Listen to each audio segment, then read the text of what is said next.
The first time my family tested my mana, the crystal did not glow. It coughed. That was the exact sound. A tiny, embarrassed puff, like even the crystal wanted to apologize for me. I was 8 years old, standing in the middle of a training hall built for descendants who were supposed to summon lightning before breakfast. My older relatives had shattered practice targets, flooded gardens, and once set a stable roof on fire during a birthday party. I touched the crystal with both hands and produced enough mana to warm a spoon. Everyone stared at me like I had personally insulted magic. My father called it a temporary weakness. The instructors called it a blocked pathway. The servants called me unlucky when they thought I could not hear them. I called it annoying, because I could feel mana inside me.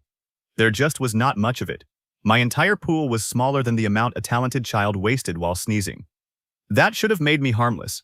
Instead, it made me patient. For 2 years, every expert my family hired tried to expand my mana core. They made me drink bitter tonics, stand under waterfalls, sleep beside hot crystals, and breathe in patterns so complicated I nearly passed out. Nothing worked. My mana pool stayed pathetic. Then my family heard about a mountain monastery famous for repairing broken warriors. The monastery sat above the clouds, hidden behind black pine trees and cliffs sharp enough to cut the wind. Its master, Rowan, was said to understand aura better than anyone alive. My family sent me there with a chest of gold and a simple instruction: fix him. Rowan looked at me once and knew he could not. He did not return the gold. He smiled, touched my shoulder, and told my family I needed 10 years of strict discipline. Then, the moment their carriage disappeared down the mountain road, he handed me a broom. That was how my legendary training began. I swept floors, I carried water. I chopped wood for students who could split logs with their fingers but somehow needed a weak 10-year-old to stack them. I washed robes, cleaned ash pits, polished practice weapons, and ran messages up staircases that seemed designed by someone who hated knees. The actual disciples trained in courtyards filled with glowing weapons and exploding stone. I watched from the edges while holding buckets. At night, Rowan locked me inside an old aura recovery chamber beneath the monastery. The chamber was a round stone room covered in faded runes. It had been built centuries ago to heal elite warriors after brutal training. A wounded fighter entered. The runes detected missing aura, and the chamber flooded the body with restorative pressure until the warrior's energy returned. There was one problem: I had almost no aura to recover. The first night, the chamber scanned me and seemed confused. The runes flashed once, then again, then every symbol in the room lit up at the same time. Pressure slammed into my body. It felt like invisible hands were squeezing every muscle, every vein, and every tiny channel where mana moved. The room was searching for a full aura state that had never existed. Since it could not find one, it forced my body to produce more. A spark appeared in my core. The chamber restored it. My body spent it resisting the pressure. The chamber restored it again. That cycle continued until sunrise. When Rowan opened the door, he expected to find me crying. I was unconscious, smoking slightly, and gripping the floor hard enough to crack one tile. He laughed. Then he locked me in again the next night. Rowan believed the chamber was a convenient place to hide me. The disciples believed it was punishment. I believed it was trying to kill me. For the first month, I was probably right. But pain has patterns. Once I noticed them, fear became data. The chamber did not simply refill my mana. It watched for a missing amount, forced my body to generate that amount, then accelerated the recovery. My pool was still tiny, but the speed was changing. At first, I needed 10 minutes to recover enough aura to create a spark. Then 5 minutes, then 1. By the end of the first winter, I could form a spark every 10 seconds. So I started spending it on purpose. I lay on the chamber floor, created a spark, let it vanish, and waited for the room to refill me. Then I did it again, thousands of times. I learned to waste mana with perfect efficiency. That sounds useless until you realize every spell begins with waste. A beginner gathers too much, loses control, and lets half the energy leak away. I did not have half to lose. If a spell cost 3 drops of aura, I owned 2. That meant I had to cast it in pieces, 1 drop to build the shape, 1 drop to trigger the effect. Then I recovered both drops before the shape collapsed. I was not casting one spell. I was assembling it while it was already happening. The first technique I created was a floating light. Most people fed a steady stream of mana into a glowing orb. I could not. So I formed a tiny shell, refilled, added light, refilled, strengthened the shell, refilled, and repeated the cycle hundreds of times a minute. The result was a lantern that should have lasted 3 seconds. It lasted all night. The chamber kept restoring me, and I kept feeding the spell. That was when I stopped hating the room. I still hated Rowan. A year passed. My mana pool barely changed, but my recovery speed became abnormal. I could empty myself and refill before a falling leaf touched the ground. During the day, I began experimenting with chores. A broom was just wood, straw, and a shape. Aura could imitate a shape for a few seconds. I made a glowing copy of the broom, then another, then another. Each copy drained my entire pool, but my entire pool returned instantly. Soon 10 blue brooms swept the courtyard while I sat on the steps eating an apple. A disciple saw them and screamed because he thought the monastery was haunted.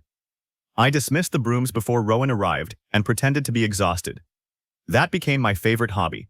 I performed impossible tasks while making sure everyone believed I was still weak. When Rowan ordered me to carry 20 buckets, I created aura copies of the buckets and sent them floating behind me. When he checked, I dropped the copies and acted like I had spent hours running back and forth. When the kitchen ran out of knives, I made 12 glowing blades that chopped vegetables by themselves. When a disciple threw a muddy robe at me, I filled it with tiny spinning air spells until it washed, dried, folded, and slapped him across the face. I blamed the wind. The monastery remained cruel, but it was no longer boring. By my 3rd year, I could maintain 50 simple constructs at once. My aura recovery was faster than my thoughts, so the real limit was concentration. I solved that by creating rhythm. Every task had a beat. Refill, shape, release. Refill, shape, release. I tapped my fingers while working, and each tap controlled a different construct. 3 taps for brooms, 2 for buckets, a rolling pattern for knives, a sharp snap to make a copy explode. That last one became useful when a wild beast climbed over the monastery wall. It was a mountain cat the size of a wagon, covered in gray fur and crystal spikes. The disciples rushed toward it with glowing swords. I was ordered to hide. I did. Then I created 100 copies of a roasted chicken leg. The beast ignored the disciples and chased the glowing food straight into Rowan's meditation room. The room exploded. The beast escaped. Rowan lost half his beard. I spent the next week cleaning rubble while trying not to laugh. By my 5th year, I recovered aura faster than I could spend it. That sounds impossible, but my body had learned the chamber's demand. The moment my core lost energy, the pathways around it opened and pulled power from the world. I did not absorb mana like a normal mage. I created a vacuum so aggressive that nearby aura rushed into me just to stop the pressure. My pool remained tiny. My refill became endless. I could cast a weak spell forever. So I stopped thinking in terms of weak spells. A single water needle could not break a stone wall. 10,000 water needles hitting the same point could. A tiny gust could not lift a person. 1,000 tiny gusts arranged beneath their feet could throw them over a roof. One thread of aura could not restrain a warrior, but a net made from 1,000,000 threads could wrap a giant. I named the principle endless stacking. The actual disciples trained to make one attack larger. I trained to make one attack happen so many times that size stopped mattering. I also learned to duplicate more complicated objects, not permanently. Aura copies faded unless I kept feeding them, but feeding them was the one thing I could do forever. I copied plates, hammers, stools, ropes, shoes, practice swords, and once an entire outhouse because the old one had rolled down the mountain during a storm. The copy lasted 3 days. Nobody knew until Rowan tried to move it. By my 7th year, the recovery chamber started reacting before I entered. The runes had memorized me. The moment Rowan pushed me through the door, the entire room blazed white, and the air hummed with enough pressure to crush ordinary warriors. I sat cross-legged in the center and used that pressure as resistance training. I made aura armor 1 layer at a time, not heavy metal armor. I hated heavy armor.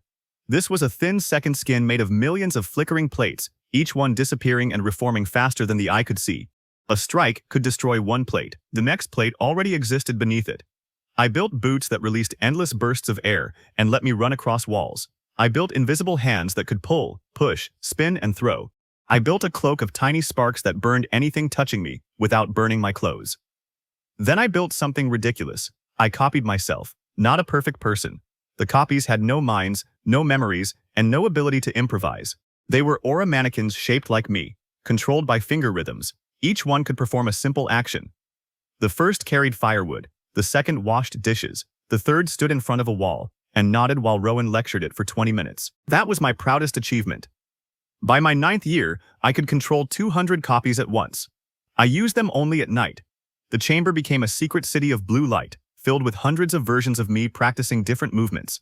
Some fired sparks, some threw threads, some ran in circles, some built weapons, some exploded and reformed. I watched all of them, learned from all of them, and compressed their motions into my own body. One night, I made a copy cast a fire dart, while another bent the dart with a wind thread. A third wrapped it in spinning water. A fourth added stone dust. The combined spell became a drilling spear of steam and glass. It punched through the chamber wall. Behind the wall, I found a sealed tunnel. That was when the situation changed. The tunnel led to the monastery's hidden storage room. Inside were stolen relics, bags of coins, and personal belongings taken from travelers who had come seeking treatment. Rowan had not only been abusing me, he had been using the monastery as a trap. Strong visitors arrived injured. Rowan offered healing. Then his disciples drugged them, stole their valuables, and dumped them down a ravine. I stood in the dark room surrounded by evidence and felt something cold settle inside me. For years I had dreamed about leaving. Now I decided Rowan would leave first. But I was still 1 year away from the date my family expected me home, and Rowan had dozens of trained disciples. If I attacked openly, some would escape. Worse, Rowan might destroy the evidence. So I did what I had learned to do best. I acted weak. For the next year, I became clumsier. I dropped buckets. I stumbled on stairs. I let disciples shove me. I complained that the chamber made me sick. Rowan relaxed. His men laughed. They stopped watching me carefully. Meanwhile, every night, my copies moved through the hidden tunnel. They mapped the monastery. They counted weapons. They found prisoners locked in storage caves below the kitchens. They discovered Rowan's signal bell, the one he rang when another wealthy victim arrived. I copied that bell. Then I copied every key in the monastery. Then I copied the doors. That sounds strange, but a door is just a wall that moves. I created aura doors inside real doorways, giving myself control over which way people could pass. I made them invisible and kept them dormant. On the final night of my 10th year, Rowan shoved me into the recovery chamber one last time. He told me my family would arrive at noon. He also told me I had failed. According to him, I remained weak, useless, and unworthy of the gold he had accepted. I bowed my head. He walked away smiling. The chamber door closed. Every rune ignited. A familiar pressure filled my body, but this time there was nothing left for the chamber to teach me. My aura emptied and returned before the runes finished blinking. Every spell I cast refilled instantly. Every construct I formed became a piece of an army. I raised one hand. 200 copies of me stood up around the chamber. Then 500. Then 1,000. The old stone room shook as blue figures filled the floor, climbed the walls, and hung upside down from the ceiling. I looked at my army and smiled. For 10 years, Rowan had locked me in a room designed to recover warriors. He had never realized the room was recovering me from weakness itself. At sunrise, the monastery bell rang, but Rowan had not touched it. I had, and this time, it was not calling for a victim. It was calling everyone into my trap. The first disciples arrived in the courtyard carrying practice weapons and looking annoyed. They expected another injured merchant. Instead, they found me standing beside the bell. I wore the same plain gray robe I had worn while scrubbing their floors. My hair was tied back with a piece of rope. My hands were empty. I looked exactly like the servant they had mocked for 10 years. That was important. People become careless when reality looks familiar. Rowan stepped onto the balcony above the courtyard and demanded to know who had rung the bell. I raised one hand. Every door in the monastery slammed shut. The invisible aura copies I had placed inside the frames hardened at once. Disciples rushed toward the exits, hit barriers they could not see, and bounced backward. The windows closed next, then the gates, then every weapon rack in the training yard sprouted glowing hands, picked itself up, and walked away. That was the moment Rowan stopped smiling. He ordered everyone to seize me. I let them try. The first disciple swung a wooden sword at my head. I shifted half a step and created 12 copies of the sword around his wrist. They spun like the hands of a clock, twisted the real weapon away, and pinned his sleeve to a post. The second disciple launched a fireball. I copied the clay water jars beside the kitchen. 1 jar became 10. 10 became 100. They appeared in the air, tipped themselves over, and dropped a waterfall onto the fireball. Steam swallowed the courtyard. The disciples charged through it. That was exactly what I wanted. Blue ropes rose from the ground. Thousands of aura threads wrapped ankles, elbows, fingers, and weapons. I did not tie everyone the same way. Strong disciples got more loops. Fast disciples got trip lines. The ones who liked throwing hidden knives found their sleeves stitched together. Within seconds, half the courtyard looked like a badly packed laundry cart. Rowan roared and released his aura. The balcony cracked beneath him. He had hidden his true strength for years. Gold light poured around his body, forming the shape of a giant clawed beast. He jumped from the balcony and came straight toward me. I did not block. I placed one glowing stool beneath his landing foot. It was the same kind of stool I had copied for kitchen chores hundreds of times. Rowan stepped on it. The stool rolled, and the great monastery master flipped sideways in front of every disciple he had terrorized. He caught himself with one hand and fired a golden claw through the ground. I answered with spoons. 10,000 glowing spoons erupted from the courtyard stones. Some people might call that a waste of mana. Those people had never seen 10,000 spoons moving at the speed of arrows. They struck the golden claw from every angle, chipped away its shape, and shattered it into harmless sparks. Rowan stared at me. I could see the exact moment he understood. The weak child had never grown a larger mana pool. The weak child had simply stopped running out. He unleashed a storm of golden strikes. I answered with copies of everything around us. Brooms blocked spears, plates deflected blades, ropes dragged attackers into pillars, laundry baskets trapped heads, benches flew in formation. A glowing copy of the monastery's enormous soup pot dropped over 3 disciples and rolled downhill with them shouting inside it. I kept walking toward Rowan. He kept attacking. Every spell he cast was larger than mine. Every spell he cast cost him something. Mine cost me nothing for more than a heartbeat. He fired until sweat ran down his face. I threw sparks until the air became daylight. He summoned claws. I filled the courtyard with tiny drills. He raised a barrier. I struck it with one water needle in the same place 80,000 times. The barrier cracked. Then it burst. Rowan staggered backward and reached for the signal horn at his belt. He wanted to call the disciples guarding the prisoners below. I snapped my fingers. A copy of the horn appeared in his hand. The real horn appeared in mine. He stared down at the fake just as it transformed into a blue chicken and pecked him on the nose. I had been saving that trick for years.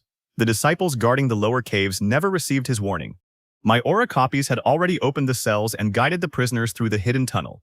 At the same time, another group of copies carried stolen relics, coin bags, and personal belongings into the courtyard. Evidence piled up around Rowan. Then the front gate opened.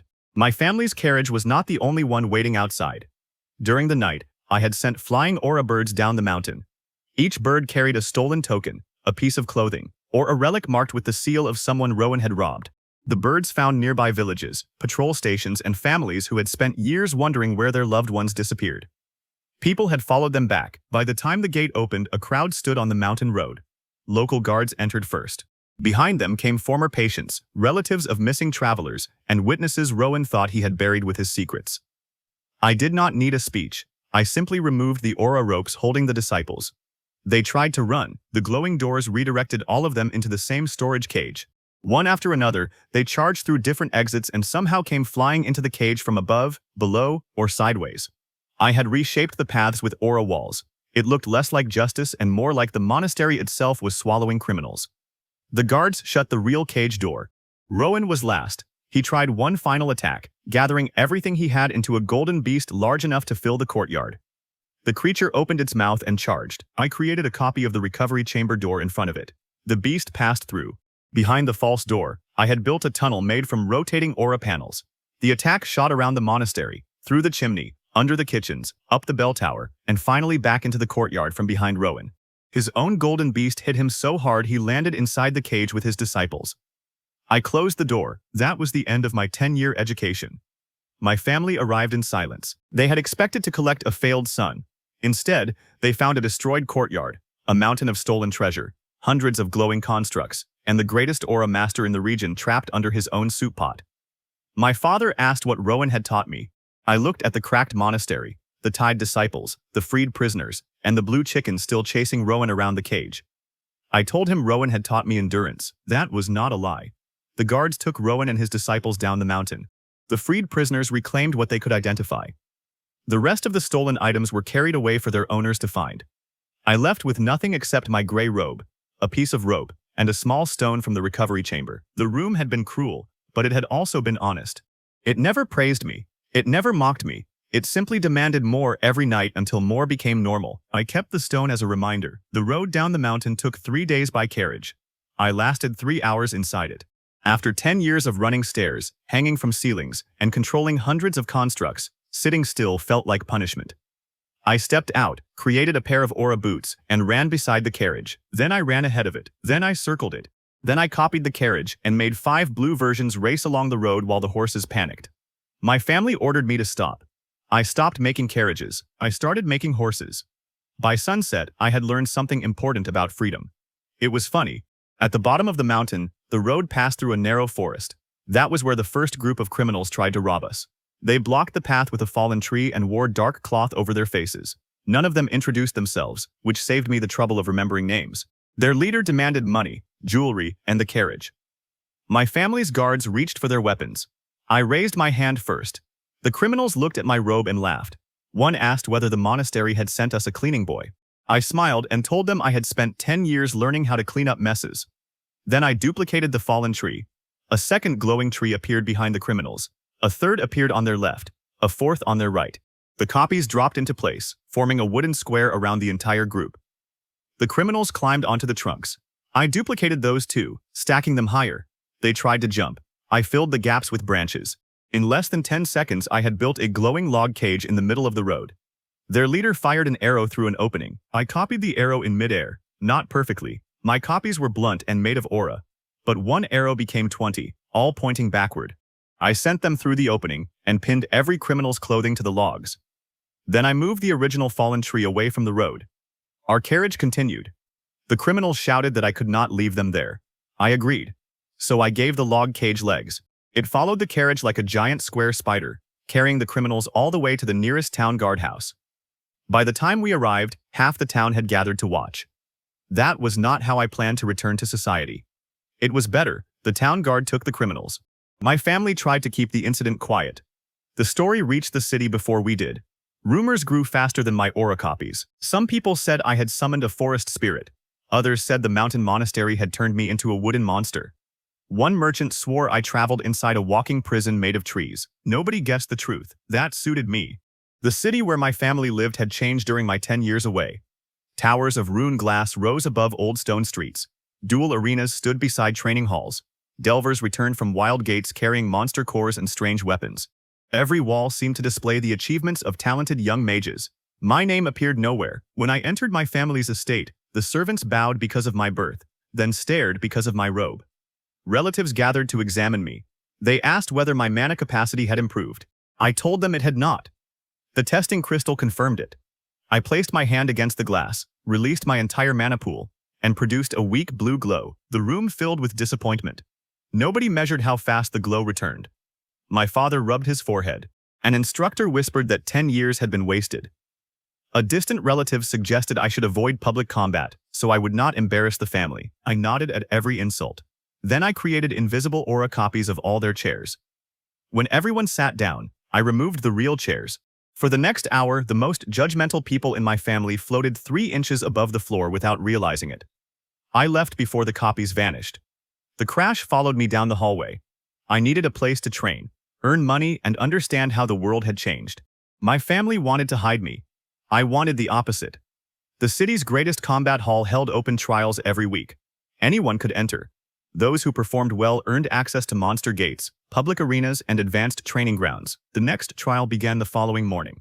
I arrived wearing the same gray robe. Hundreds of young fighters gathered around a circular platform. Some carried rune swords. Some wore enchanted coats. Some had staffs taller than I was. Mana rolled off them in impressive waves. Mine barely stirred the dust.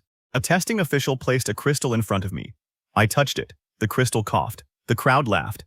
Then someone stepped onto the platform behind me and released enough lightning to make every lamp in the hall flicker. His name was Grant. He was my age, famous throughout the city, and talented enough to turn breathing into a public performance. Silver sparks crawled over his arms. A long dark coat snapped in the wind created by his own aura. He looked at my weak crystal reading and assumed I had entered the wrong building. The crowd agreed. I looked at the lightning around him and noticed 3 things. It was powerful, it was fast, and it was expensive. For the first time since leaving the mountain, I felt genuinely excited. Grant believed the trial was about proving who had more mana. I was about to teach the city that running out mattered more. The trial began with target testing. Each fighter received 1 attack against a row of stone pillars. The goal was simple: destroy as many as possible. Grant went first. He lifted one hand, gathered a storm above the platform, and brought down a lightning spear thick enough to swallow a horse. The first pillar exploded. The second cracked. The third split from top to bottom. The crowd shouted before the dust had even settled. Grant turned away before the officials finished counting. He had destroyed 3 and damaged a 4th. Then it was my turn. I stepped onto the platform and raised 1 finger. A spark touched the first pillar. Nothing happened. The laughter returned. I fired another spark at the exact same point. Then another. Then 10. then 100. My hand became a blur. Tiny blue shots struck the pillar so quickly they merged into a shining line. Each spark was weak enough to warm a spoon. Together, they drilled into stone. The first pillar developed a hole. The hole became a tunnel. The tunnel continued through the second pillar, the third, the fourth, and every target behind them. I did not explode the stones. I pierced all 12. The officials argued about how to score it. I suggested 12. Grant stopped walking. The second test measured movement. Competitors had to cross a field of rotating blades, collapsing platforms, and flame traps. Most used one large movement spell to leap over the danger. I used 2,000 small ones. Aura threads attached to every platform. Wind bursts fired beneath my feet. Glowing hands grabbed walls, rails, chains, and even the rotating blades themselves. I did not run through the course. I rearranged it around me. Platforms floated into a staircase. Blades spun backward and became fans. Fire traps were covered by copied cooking pots. I crossed the field while standing on a glowing chair carried by 50 aura hands. The chair even turned at the end so I could sit facing the judges. The crowd stopped laughing. The final test was combat. Names were drawn at random. Mine was paired with Grant's. The hall erupted. Grant stepped into the arena surrounded by silver lightning. I stepped in carrying a broom. It was not a magical broom. I had borrowed it from a cleaner near the entrance. Grant asked whether I planned to sweep the arena after losing. I told him I planned to return it. The signal sounded. He vanished. A lightning step carried him across the arena in an instant. His fist came toward my face, wrapped in enough electricity to stun a beast. I dropped the broom. 100 copies appeared around us. Grant punched through 6. I used the remaining 94 like the teeth of a spinning wheel. They struck from every direction, not hard enough to injure him, but fast enough to break his rhythm. He burned them away with a burst of lightning. I had already moved. Tiny wind spells fired beneath my feet, changing direction faster than a normal movement technique. I slid sideways, backward, then straight up. Grant followed with another lightning step. I made the floor slippery, not with ice. Ice would have cost too much and could be shattered. I covered the stone with thousands of tiny rolling aura beads. Grant landed, tried to pivot, and shot past me like a cart without wheels. He recovered by firing a lightning chain at the wall and pulling himself around. That was good. I liked him more immediately. He was not only powerful, he adapted. The next minute became a storm. Grant launched spears, arcs, whips, and explosive spheres. I answered with threads, shields, copied furniture, and endless movement bursts. Every one of his attacks could defeat me if it landed cleanly. None of mine could defeat him alone. So I never used one alone. I wrapped one thread around his wrist. He tore it. I replaced it with 10. He burned those. I replaced them with 100. He released a lightning wave and destroyed every thread in the arena. I refilled before the wave reached the wall. More threads rose. Grant increased his power. I increased the number of problems he had to solve. Glowing stones rolled under his feet. Aura birds pecked at his coat. Copied chains pulled from opposite directions. Tiny shields appeared in front of his eyes for half a second at a time. A blue hand stole one of his boots and threw it into the audience. That last one made him angry. He gathered the largest spell he had used all day. Silver clouds filled the ceiling. Lightning connected his body to the storm above. The officials stepped back. The crowd raised barriers. Grant aimed at the entire arena so there would be nowhere left to dodge. I could have tried to block. Instead, I created a copy of the target crystal behind him. The crystal glowed weakly, exactly like mine had. Grant glanced at it. That tiny distraction was enough. I attached 10,000 threads to the hem of his coat and pulled. His balance shifted. The lightning spell struck 1 foot to the left. I was standing 1 foot to the right. The arena exploded. Smoke filled the hall. Stone rained from the ceiling. For several seconds, nobody could see either of us. When the dust cleared, Grant was still standing in the center of a crater. I stood outside the crater, holding the broom. He was breathing hard. I was not. That was the difference. Grant still had more mana than I had ever possessed in my life. He had simply spent most of it. I had emptied my pool hundreds of times during the fight, and recovered it hundreds of times. He attacked again. His lightning was smaller now. I blocked it with a plate. He stepped forward. I tied his remaining boot to the floor. He broke the thread, but 20 glowing brooms struck his back at the same moment. He turned and destroyed them. I replaced them with 200. The arena filled with sweeping blue chaos. Grant fought for another 7 minutes. Then his lightning vanished. He still tried to punch me. I respected that. I caught his fist with a net made from so many aura threads that it looked like a solid wall. He could not move his arm. More threads wrapped his legs, chest, and shoulders. He stood trapped in the middle of the arena while thousands of blue brooms circled him like sharks. The official declared me the winner. The crowd remained silent for 3 full seconds. Then the hall exploded with noise. Some shouted that I had cheated. Others demanded to know what spell I used. A few insisted my mana crystal must have been broken. Grant stared at me through the net. He asked how much mana I had left. I told him all of it. That answer bothered him more than losing. After the trial, the officials tested me again. My mana pool remained embarrassingly small. They used 3 crystals, 2 instructors, and 1 old device that smelled like burnt hair. Every result was the same: low capacity, impossible recovery. They did not have a category for that, so they gave me access to the combat hall and hoped I would become someone else's problem. That was where I met Tessa. She did not approach me because of the duel. She approached me because I had returned the broom. Tessa worked in the hall's forge, but calling her a blacksmith would have been like calling a dragon a warm bird.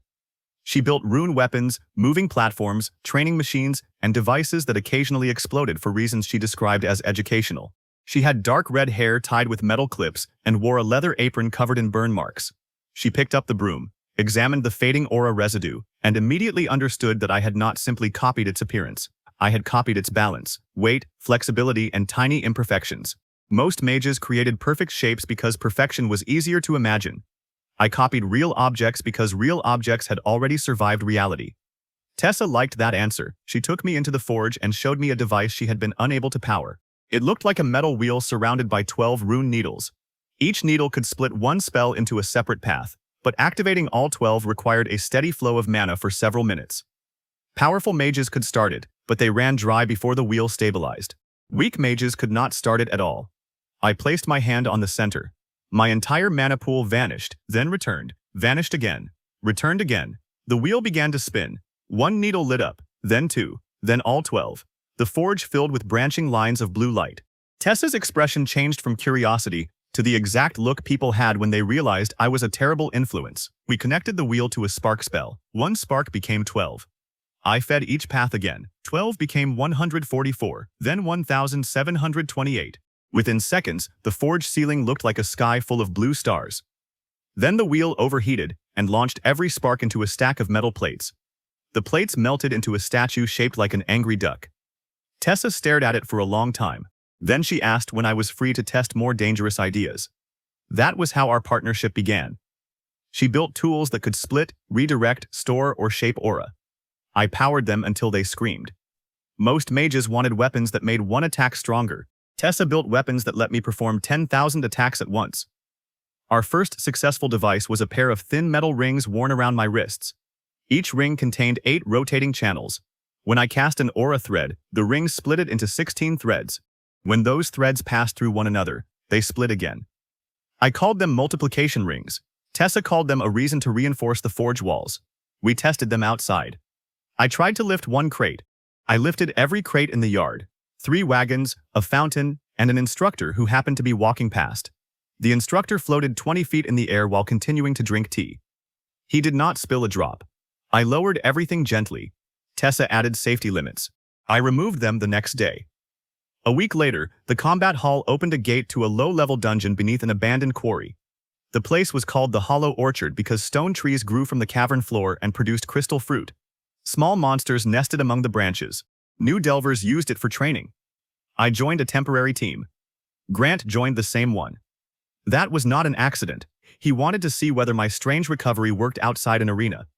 I wanted to see whether his pride had recovered faster than his mana. Tessa came too, carrying a pack full of devices and refusing to explain which ones were stable. The 3 of us entered the gate with several other trainees. The Hollow Orchard was beautiful for almost 30 seconds. Then the stone trees moved. Branches twisted downward like claws. Crystal fruit opened and revealed rows of teeth. Small winged creatures poured from holes in the cavern walls. The trainees panicked. Grant launched lightning through the first swarm.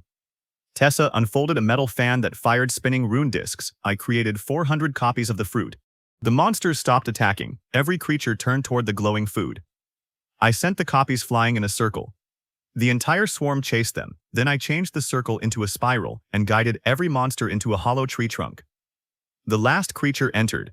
I sealed the opening with an aura wall. The tree shook violently. I added glowing windows so the trapped monsters could see the fake fruit dancing outside. Grant told me that was unnecessarily cruel. I told him it was motivation. We continued deeper. The dungeon tried to separate us with collapsing bridges and shifting paths. I copied the bridges. When the copies began to fade, I renewed them faster than gravity could notice. Soon we were walking across glowing roads suspended between cliffs. A river of acid blocked the next chamber. I duplicated empty barrels, linked them with aura ropes, and built a floating platform. Then I duplicated the platform until we had an entire fleet. Tessa attached rune fans to the backs. We sailed across acid in glowing barrel boats, while Grant stood at the front of one, trying to look serious. That was when a stone serpent erupted from the river. It was longer than the bridge behind us and covered in crystal plates. Its mouth opened wide enough to swallow a boat. Grant struck it with lightning. The attack scorched one plate and enraged everything beneath it.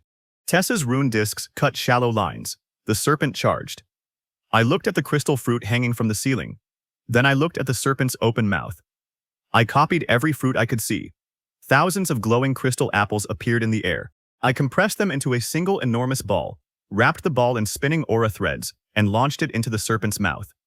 The creature swallowed by reflex. Inside its body, I released the copies. The ball became 10,000 separate objects at once. The serpent expanded like a stuffed sock, rolled sideways, and crashed into the acid river. Before it could recover, I attached threads to every crystal plate on its body and pulled in opposite directions. The plates came off like scales from a fish. Grant hit the exposed stone with one focused bolt. Tessa fired a rune spike into the crack. The serpent shattered. That was our first victory together. It was also the moment we discovered the dungeon was supposed to contain nothing larger than a dog. Something had driven the serpent upward from deeper tunnels. A black mark burned on one broken crystal plate. Tessa recognized it as a smuggler's brand used by a criminal group that trafficked monster cores and illegal relics. Someone had entered the dungeon from below. Someone had awakened things that should have stayed sleeping. And judging by the footsteps leading into the dark, they were still there. The other trainees wanted to retreat. That was reasonable. A low-level gate had already produced a giant stone serpent. The acid river was rising, and unknown criminals had opened tunnels beneath our feet. Reasonable people left situations like that. I had spent 10 years locked in a room by a reasonable decision. I followed the footprints. Grant followed because he refused to let me face danger alone, and later pretended it was because he wanted proof. Tessa followed because the black mark on the crystal plate had made her angry. The smugglers had stolen several devices from workshops across the city, including one of hers. The other trainees escorted the injured back toward the gate. The three of us descended. The tunnel became hotter with every step. Stone trees disappeared, replaced by black roots growing through red rock. We found metal tracks on the ground and carts filled with crystal fruit, monster bones, and sealed cores. The smugglers had been stripping the dungeon from underneath for months. Then we heard voices. I sent an aura beetle ahead. It was not a real beetle. I had copied one I found in the monastery years earlier because small things were useful. The glowing copy crawled along the ceiling and showed me its surroundings through a thread connected to my wrist. Beyond the next wall, a group of criminals loaded relics into carts. More guarded a metal drill aimed at the cavern floor. The machine carried the same black mark. At the center stood a tall man in a smooth black coat. I did not know his name yet, but everyone else moved when he moved. He watched without shouting. He never touched the stolen goods. He simply pointed, and problems disappeared. Later, I would learn he was Silas. At that moment, I only knew he was dangerous. Tessa recognized her stolen machine attached to the drill. It was a resonance engine designed to open sealed stone without explosions.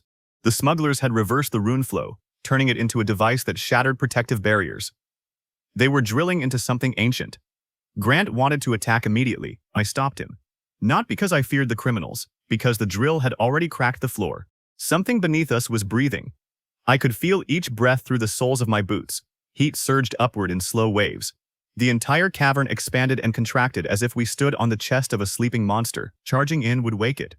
So I chose a quieter method. I copied the carts. One by one, glowing versions appeared beside the originals. I attached aura threads to the real carts and pulled them backward into the tunnel. At the same time, I moved the copies forward, keeping every wheel in the same place. From a distance, nothing changed. The smugglers continued loading stolen cores into fake carts. I replaced the sealed boxes next. Then the tools. Then the drill's power cells. Each copy looked real and remained solid as long as I fed it aura. The criminals never noticed that their entire operation was slowly becoming blue light hidden beneath a thin layer of dust. Tessa watched me replace her resonance engine piece by piece. Grant watched the guards. Silas watched everything. That became the problem. His head turned toward the ceiling. My aura beetle froze. Silas raised one hand and flicked a black needle through it. The beetle vanished. He looked directly toward the wall hiding us. I reacted before he spoke. Every fake object in the cavern disappeared. The loaded carts vanished first. Criminals fell forward while lifting boxes that no longer existed. The drill lost half its parts and collapsed sideways. Fake power cells blinked out, revealing empty sockets. Tools vanished from hands. Stacked crates disappeared beneath sitting guards, dropping them onto the floor. Confusion exploded through the cavern. Grant entered as lightning. He struck the first line of guards before they could draw weapons. Tessa rolled 3 metal spheres across the ground. They unfolded into spinning barriers and knocked crossbow bolts aside. I entered behind 100 glowing copies of myself. The criminals saw an army and attacked the wrong targets. My copies ran in every direction. Some climbed walls, some jumped onto carts, some carried fake treasure.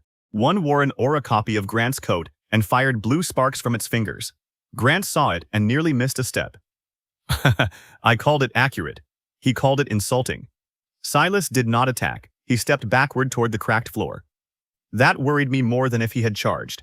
I sent threads after him. Black knives appeared between his fingers and cut every line. I doubled them. He cut those too. I split the threads through my rings until the air became a glowing web. Silas pulled a small black disc from his coat and dropped it. Darkness spread across the floor. Every aura thread touching the shadow lost its shape. For the first time since leaving the chamber, one of my spells did not simply break, it vanished. The disc absorbed mana. Silas used that instant to jump onto the resonance drill. He kicked the damaged controls. The machine screamed and drove its metal point into the crack. The floor opened. A column of fire erupted from below. The cavern split apart. Criminals, carts, and stone platforms dropped into a lower chamber. Grant caught Tessa with a lightning chain.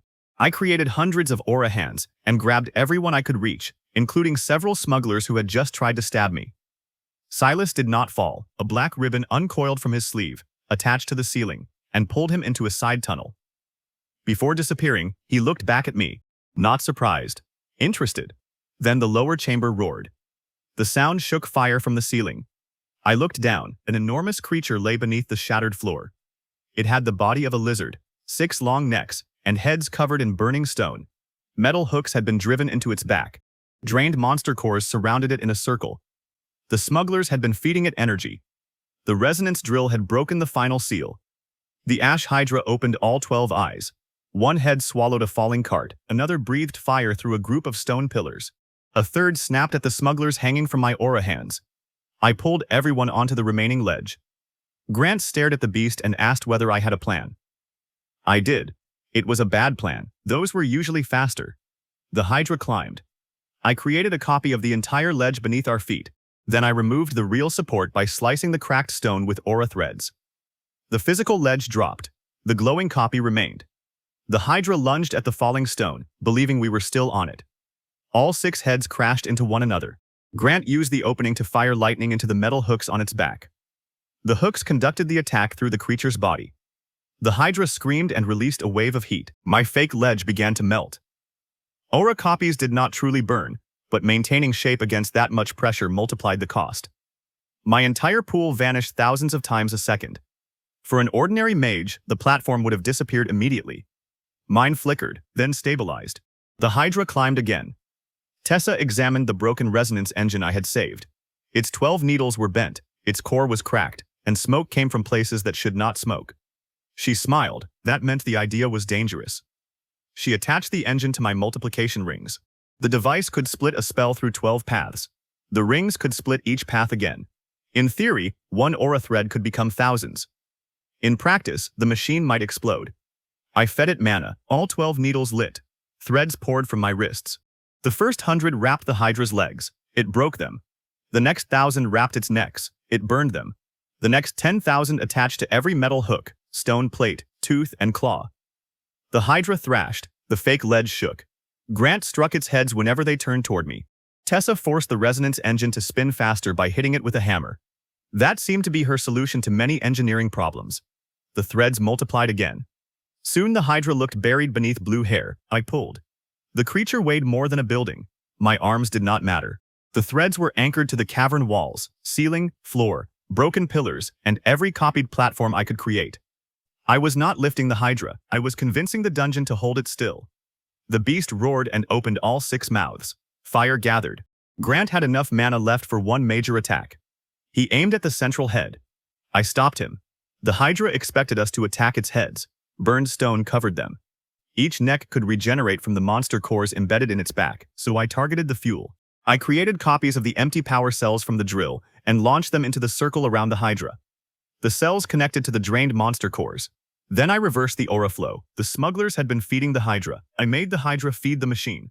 Energy ripped from the creatures back into the power cells. The burning heads dimmed. The stone plates loosened. The regeneration slowed. Grant understood. His lightning spear struck the stolen resonance engine instead of the monster. The engine split the lightning into 12 paths. My rings split those paths again. Silver bolts raced along every blue thread attached to the Hydra. The monster became the center of a lightning web large enough to fill the cavern. All 6 heads opened their mouths. No sound came out. Then the ash Hydra exploded into a mountain of smoking stone. The shock wave destroyed the fake ledge. Everyone fell. I created 1,000 umbrellas. It was not elegant, but trapped air worked. Criminals, trainees, broken carts, and chunks of Hydra landed on glowing umbrellas that bounced across the lower chamber. Grant landed upside down in one.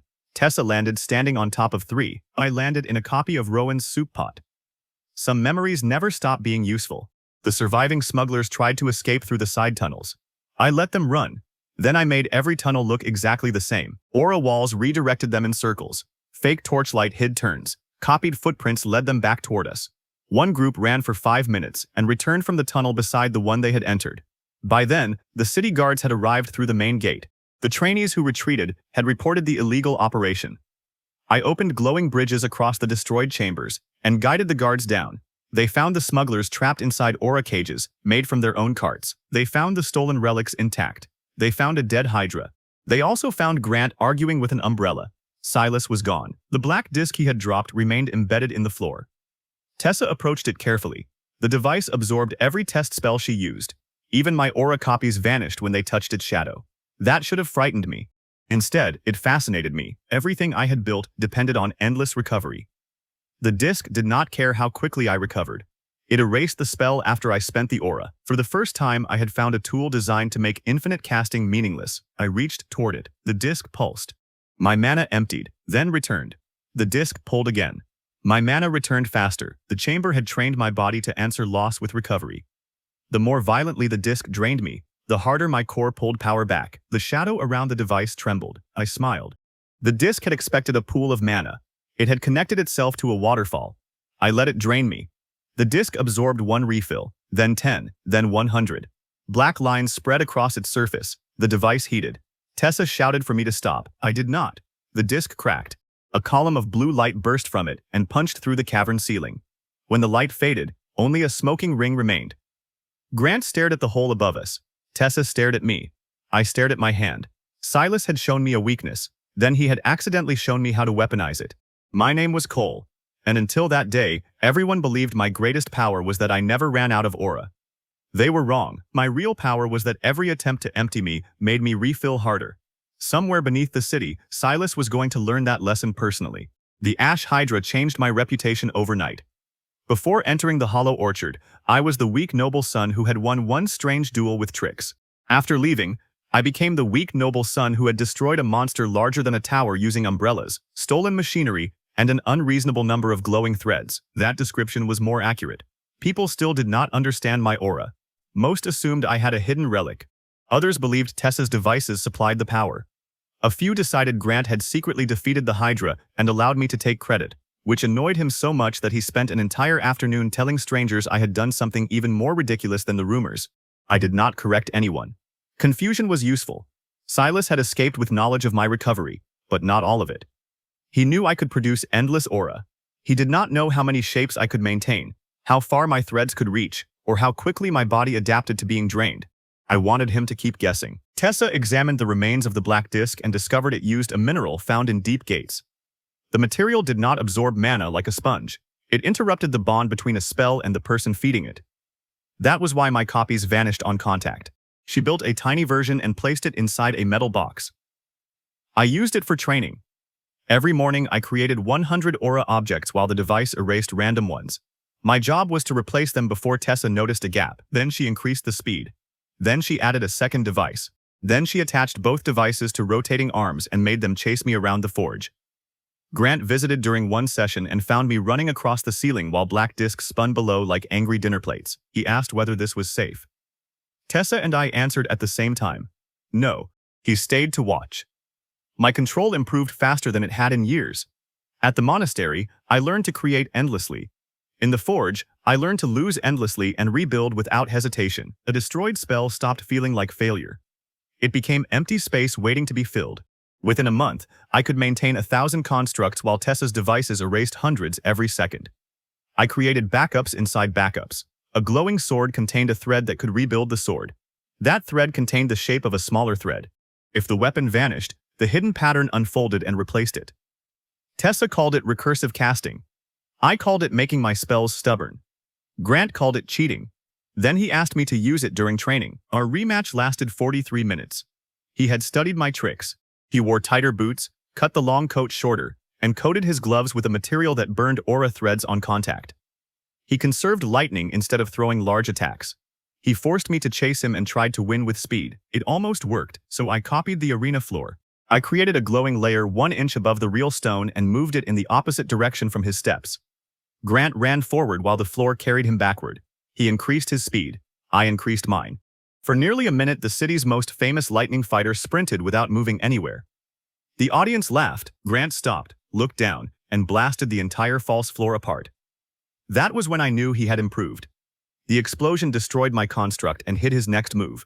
He came through the smoke with a focused strike that shattered 6 layers of aura armor and stopped 1 inch from my chest. I wrapped his arm in a recursive net. He burned through it. It rebuilt. He burned through it again. It rebuilt again. We reached a draw when Tessa's experimental viewing platform detached from the wall, floated over the arena, and began raining metal bolts. She blamed vibrations. We blamed Tessa. The crowd loved it. Soon, every public training session became an event. People came to watch Grant unleash brilliant attacks while I turned the arena into a carnival of floating furniture and impossible traps. My rank climbed. My family stopped asking me to stay out of sight. Relatives who once called me embarrassing began mentioning that they had always believed in unconventional growth. I copied their chairs again. Some traditions mattered, but fame attracted more than spectators. Criminals began testing me. The first group tried to steal the stone I carried from the recovery chamber. They assumed it was the source of my power. I let one thief take it from my room. The stone was real, the room was not. I had created a full aura copy of my bedroom inside an empty warehouse. Bed, desk, window, rug, clothes, even the dust beneath the furniture. The thief entered through a copied window, stole the real stone from a copied drawer, and escaped through a copied door. That door led into a cage. The cage walked to the guardhouse. The second group tried to kidnap Tessa. That was less funny. They waited outside the forge and grabbed someone wearing her apron. The figure kicked, shouted, and allowed itself to be dragged into a carriage. It was one of my aura copies. Tessa had complained that the copy's hair looked wrong, so I had spent 3 hours improving it. The criminals never noticed. I followed the carriage using threads attached to the wheels. Grant followed across rooftops. The real Tessa followed in a metal cart powered by an unstable fan and reached the hideout before either of us. By the time we arrived, she had already knocked down the front door.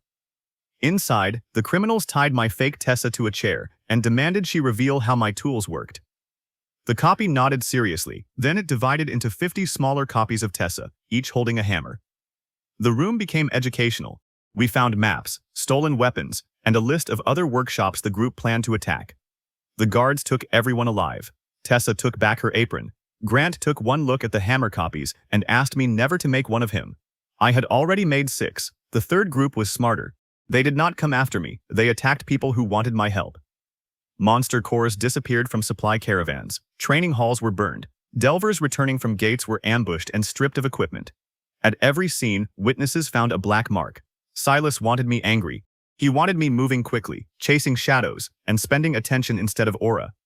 So I pretended it worked. I stormed through the city in public, questioning merchants, searching alleys, and loudly promising to crush anyone involved. I made sure rumors spread that I had lost control. Then I waited. 3 days later, a frightened messenger arrived at the combat hall. He claimed his group had been forced to transport stolen cores through the old canal tunnels. He offered to lead me to their storage site. It was obviously a trap. I went alone, at least, I appeared alone. The messenger guided me beneath the city through wet stone passages. We crossed rusted bridges and empty reservoirs. He kept glancing behind us, expecting Grant or Tessa. He never looked at the water. Hundreds of flat aura copies moved beneath the surface, each carrying a simple mannequin shaped like me. More copies crawled through drainage pipes. Others followed above the ceiling as thin glowing sheets hidden between stones. I had brought an army folded into the canal. The messenger led me into a round chamber filled with stacked crates. A single lantern burned in the center. The door closed behind me. Black discs activated along the walls. Every aura construct in the room vanished. The criminals expected me to panic. I did, very dramatically. I stumbled, grabbed my chest and asked what they had done. Armed figures emerged from behind the crates. Their leader explained that the discs prevented casting and that I was helpless without endless tricks. I dropped to one knee. He stepped closer. Then the ceiling became water. The chamber above us was one of the canal's old reservoirs. During the walk, my hidden copies had opened the gates and redirected the flow. Millions of gallons now pressed against a thin stone barrier. The black discs erased aura. They did not erase gravity. I had used aura threads outside their range to loosen the ceiling supports. The roof cracked. Water exploded into the chamber. Criminals were swept off their feet. Crates smashed open. Stolen cores rolled everywhere. The black discs shorted beneath the flood. My aura returned to the room. I created boats. Not for them, for the stolen goods. Glowing platforms rose beneath the crates, lifted them above the water, and carried them through the broken ceiling. The criminals grabbed the sides. Aura hands removed their fingers one by one and placed them inside floating cages. Their leader tried to use the messenger as a shield. The messenger was another aura copy. I had switched him at the first bridge when the real man stepped into darkness. The real messenger was already tied safely in a side tunnel, where he had spent the last 10 minutes arguing with 3 copies of himself. The fake messenger melted into blue ropes and wrapped the leader from head to toe. Then the reservoir gates opened fully. A controlled river carried every cage through the canal system and out into the public fountain in the city square. Dozens of criminals shot from the fountain one after another, trapped in glowing bubbles and surrounded by stolen property. The guards did not need directions. By sunset, the city knew Silas had lost another operation. By midnight, I received his answer. A black feather landed on my window. It was not a bird feather. It was a thin piece of the same mana-erasing mineral shaped like one. Symbols burned across its surface. Tessa studied them and found a location hidden in the pattern. An abandoned theater at the edge of the city. Grant wanted to gather fighters and surround it. I refused. Silas had invited me because he wanted something. If I arrived with an army, he would disappear. If I arrived alone, he might reveal the next trap. Tessa handed me a new device before I left. It was a narrow metal rod with 12 rotating rings, built from fragments of the resonance engine and black disk. One end split aura, the other erased it.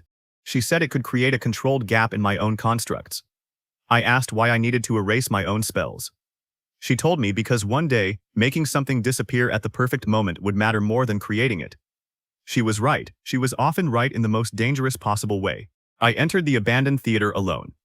Dust covered the seats. Torn curtains hung around an empty stage. Black discs lined the walls, but none were active. Silas stood beneath a single lamp. He knew my name. He knew about Rowan. He knew about the recovery chamber. That meant someone had told him. Behind Silas, the curtain lifted. Rowan stood in the darkness. He was thinner, older, and wearing the same expression he had worn every night before locking me in the chamber. The guards had been transporting him to a stronger prison when Silas's people attacked the convoy. Now my first enemy had joined the only man who understood how to erase my power. Rowan looked at me and smiled. Then Silas activated every black disc in the theater. My aura vanished from the room. And for the first time in 10 years, I stood in darkness without a single glowing copy beside me. The darkness lasted 1 second. That was long enough for Rowan to attack. He crossed the stage with a golden claw wrapped around his arm. Without aura, I could not create shields, threads, copies, or movement bursts. I had the same tiny body of energy I had carried as a child, and the discs erased it the instant it left my core, so I stepped inside the claw.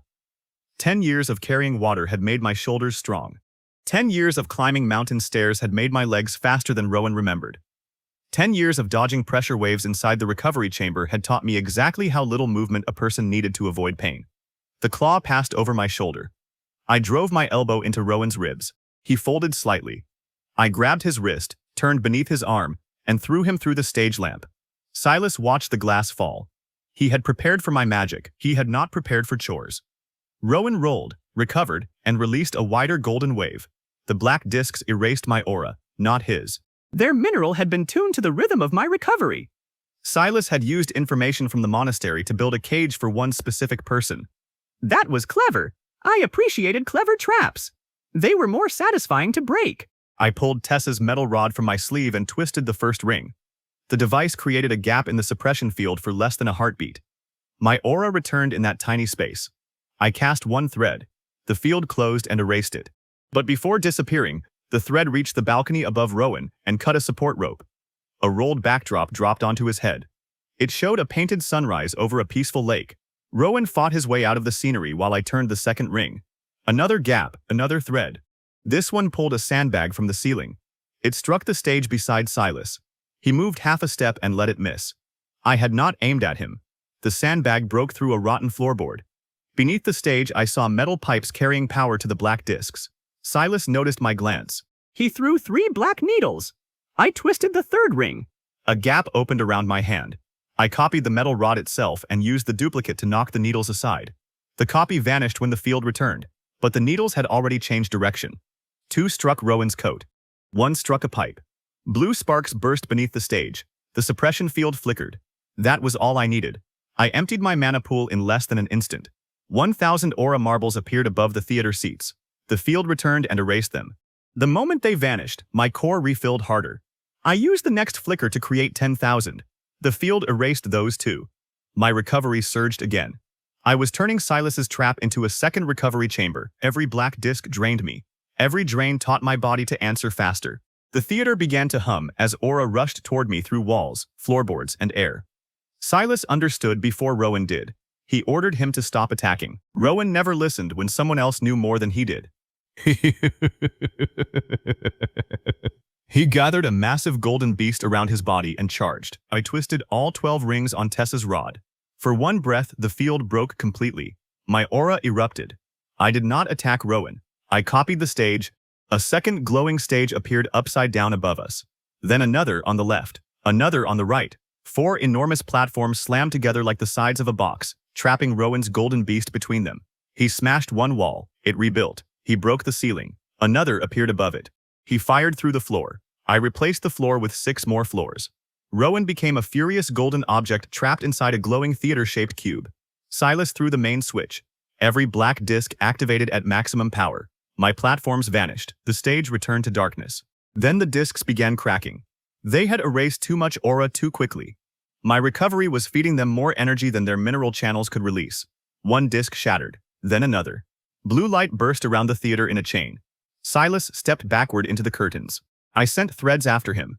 A black wall rose between us and erased them. The wall was not a disc. It was a doorway made from the same mineral. Silas passed through and vanished into a tunnel beneath the stage.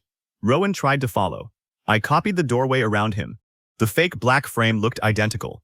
Rowan dove through it and hit a solid aura wall hidden on the other side. He bounced back onto the stage. I gave him no second chance. Glowing ropes wrapped his arms and legs. He burned through them. They rebuilt. He released another golden claw. I split it with Tessa's rod, erased the center, and let both halves pass beside me. Then I created one object Rowan recognized, the recovery chamber. Not the entire stone room. Just a perfect aura shell shaped like its interior, complete with faded runes, curved walls, and the heavy door he had closed on me thousands of times. The sight stopped him. For a moment, he was back on the mountain, looking at the weak child he believed would never leave. I placed the chamber copy around him and shut the door. Rowan struck the walls. The construct shook. I fed it more aura. He struck again. I added more layers. He fired every golden attack he had. The chamber broke and rebuilt, broke and rebuilt, broke and rebuilt. His aura fell, mine returned. His attacks weakened. My walls thickened. Finally, silence came from inside. I reduced the chamber to a glowing cage and carried Rowan out of the theater. Silas had escaped again, but he left something behind. Beneath the stage, the damaged suppression pipes connected to a map carved into the floor. Black lines spread beneath the city and ended at dozens of marked locations, workshops, warehouses, gate entrances, training halls. At the center was a circle beneath the oldest district, The night market. Tessa had heard rumors about it. An underground bazaar where stolen relics, monster parts, and captured mages were sold behind sealed doors. Nobody knew how to enter. Anyone who searched openly found empty tunnels. Silas had invited me to the theater because he wanted to test the suppression field. The map was never meant to survive. Now it was mine. We returned Rowan to the guards inside a cage built from copied theater seats. I told them to use no magical transport this time. They placed him in a stone cell beneath the guardhouse, surrounded by ordinary iron and very boring walls. He hated the boring walls more than the magic ones. Then Grant, Tessa, and I studied the night market map. A direct attack would fail. Silas controlled the tunnels. He could collapse routes, move prisoners, and activate suppression fields. We needed to enter without making him disappear, so I became merchandise. The next morning, I visited a gate crowded with delvers and publicly attempted a new spell. I made it spectacular. Blue towers rose. Aura beasts ran across the sky. Thousands of copied swords spun above the square. Then I pretended to collapse. Every construct vanished. Tessa ran toward me and shouted that my recovery had stopped. Grant acted furious and demanded space. Rumors spread before I reached the forge. By evening, half the city believed the endless mage had burned out his core. I spent the next 2 days walking slowly, failing simple spells, and looking terrified whenever anyone mentioned fighting. Tessa even built a brace for my arm to make the act more convincing. On the third night, someone broke into my room. I was awake. I let them place a suppression collar around my neck. The collar activated. My aura disappeared. I remained still. They carried me through the window, lowered me into a wagon, and covered me with a cloth. I counted turns, slopes, echoes, and changes in air pressure. The route crossed 3 canals, descended beneath a mill, and passed through a gate hidden behind falling water. The night market was not one chamber. It was an underground city. Stalls filled old stone streets beneath the surface. Black lamps burned without heat. Cages lined the walls. Criminals traded relics, weapons, monster eggs, and devices stolen from every district. Captured mages sat behind suppression bars while buyers tested their abilities. I was taken to the center. Silas stood beside a circular platform. He looked pleased, but not surprised. That meant he suspected the collapse might be false. The collar around my neck was stronger than the theater discs. It did not erase spells after I cast them. It prevented aura from leaving my core at all. Silas wanted to study my body directly. He placed me inside a glass chamber connected to black pipes. The machine began pulling energy from my core and storing it in rows of dark crystals. My mana vanished, returned, vanished again, returned again. The crystals filled one by one. Silas watched the numbers climb. For the first hour, I acted weak. For the second, I acted unconscious. For the third, I counted every pipe. The machine could stop me from casting outside my body, but it could not stop my recovery. It was collecting each refill. The dark crystals around the room now held more aura than 100 elite mages. Silas believed he was draining me. He was actually letting me load his weapon. Meanwhile, the aura copies I had created before my kidnapping were still active. The collar cut my connection to nearby spells, but distance was not the only way to control them. I had given each copy a simple rhythm before leaving. Follow the wagon, hide, wait for the third bell. Far above the night market, hundreds of flat constructs had clung to the wagon's underside, folded into the wheel rims, and hidden beneath the cloth covering me. They entered the underground city as objects, not active spells. The suppression gate erased some. Recursive patterns rebuilt them after we passed. At midnight, the night market bell rang 3 times. Every hidden construct unfolded. Glowing versions of me rose from carts, crates, gutters, roofs, cages, and even inside decorative statues. Some carried copies of Tessa's devices. Some held copied lightning rods shaped after Grant's weapons. Others carried keys I had studied on the way in. The market erupted. Criminals attacked the copies. The copies ran in every direction. That was the point. Silas turned toward the glass chamber.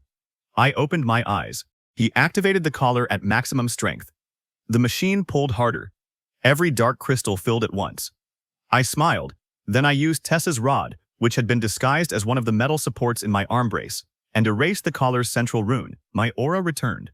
I connected one thread to the machine. All the energy it had stolen belonged to me again. The glass chamber exploded outward in a storm of blue light. The stolen aura did not return quietly. It came back like a tidal wave. Blue light blasted through the glass chamber, tore black pipes from the walls, and launched rows of dark crystals into the air. I caught every crystal with aura hands before they hit the ground. Then I connected them in a circle above my head. The night market had spent years collecting power from prisoners. I was about to give it back. A thread reached the first cage, then the second, then every cage in sight. The suppression bars tried to erase my constructs, but the crystals fed my threads faster than the bars could destroy them. Blue lines raced through the underground streets, crawled over walls, and wrapped around locks. One lock opened, then 10, then 100. Captive mages stepped out. Some were injured, some could barely stand. None needed names for me to understand the look in their eyes. Silas ordered the market guards to seal the district. Stone gates dropped across every tunnel. I duplicated the gates before they landed. The copies appeared sideways beneath the real ones, caught them, and rolled them along the street like giant wheels. Guards scattered as 6-ton doors chased them through the market. One door reached the fountain and began circling it. I kept it there because it looked impressive.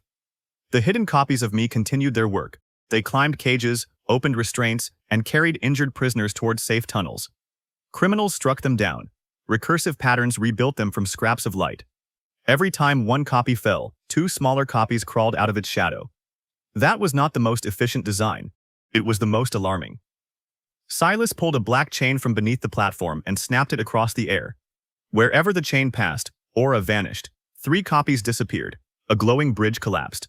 The thread connecting me to the crystal circle flickered. He came straight toward me. This time, he was not testing anything. Black mineral plates covered his arms like smooth scales. No heavy armor, no giant shield. Just thin sections placed exactly where my threads would attach. His coat hid dozens of needles and discs. He moved with the calm precision of someone who had already imagined every attack I might use. So I used someone else's attack. I copied Grant's lightning rod. The copy could not produce real lightning, but the dark crystals above me were full of stolen energy from many different mages. I pulled silver aura from one crystal, fed it through the rod, and released a bolt shaped like Grant's signature strike. Silas cut it with the black chain. The bolt divided around the chain, traveled through the metal stalls on both sides, and struck him from behind. Grant would have complained that my angle was wrong. Silas did not have time. I followed with a copy of Tessa's spinning barrier, then a golden claw shaped after Rowan's aura, then a wave of fire copied from the Ash Hydra's breath. I could not duplicate another person's true magic, but I could reproduce the shapes, tools, and pathways I had studied. The stolen crystals supplied different kinds of energy. For one glorious minute, I fought like everyone I had ever annoyed. Lightning filled the street. Golden claws tore through stalls. Rune discs bounced between walls. Umbrellas carried prisoners over suppression pits. A giant blue chicken ran through the market with 3 criminals trapped inside its transparent stomach. Silas erased attack after attack, but each movement cost him space.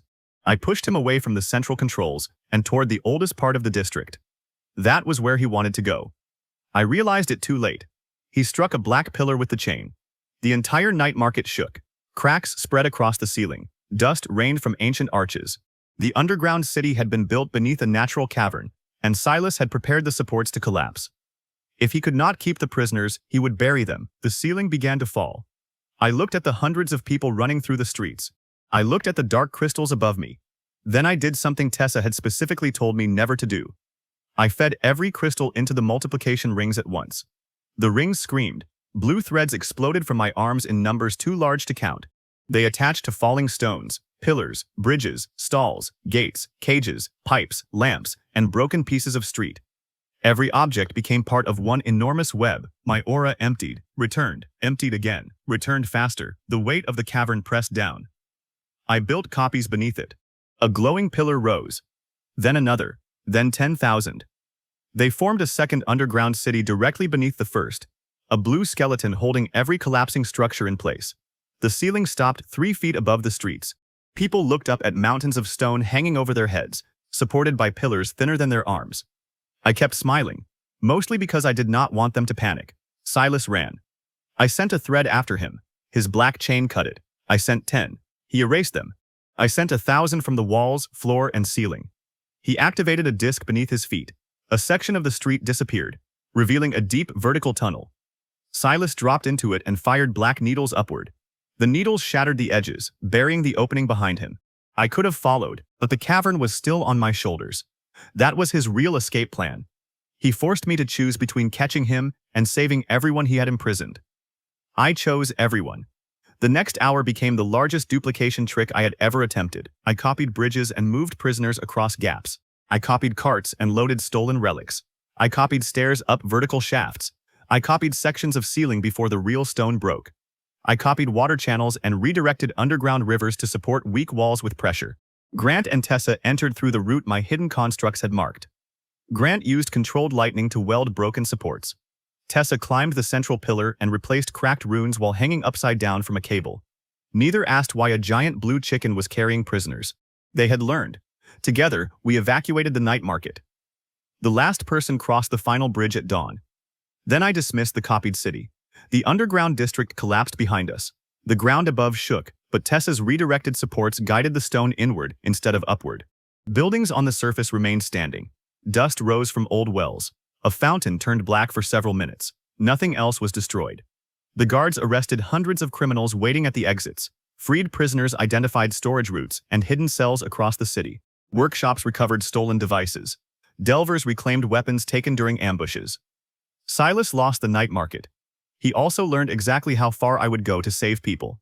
That made him more dangerous. He knew I could be forced to choose. For the next several weeks, he disappeared. I did not waste the silence. My rank rose high enough to enter the Grand Labyrinth, a massive gate that opened only twice a year. The labyrinth contained 9 layers, each larger and more dangerous than the last. Teams raced to reach the center, collect a core, and escape before the gate closed.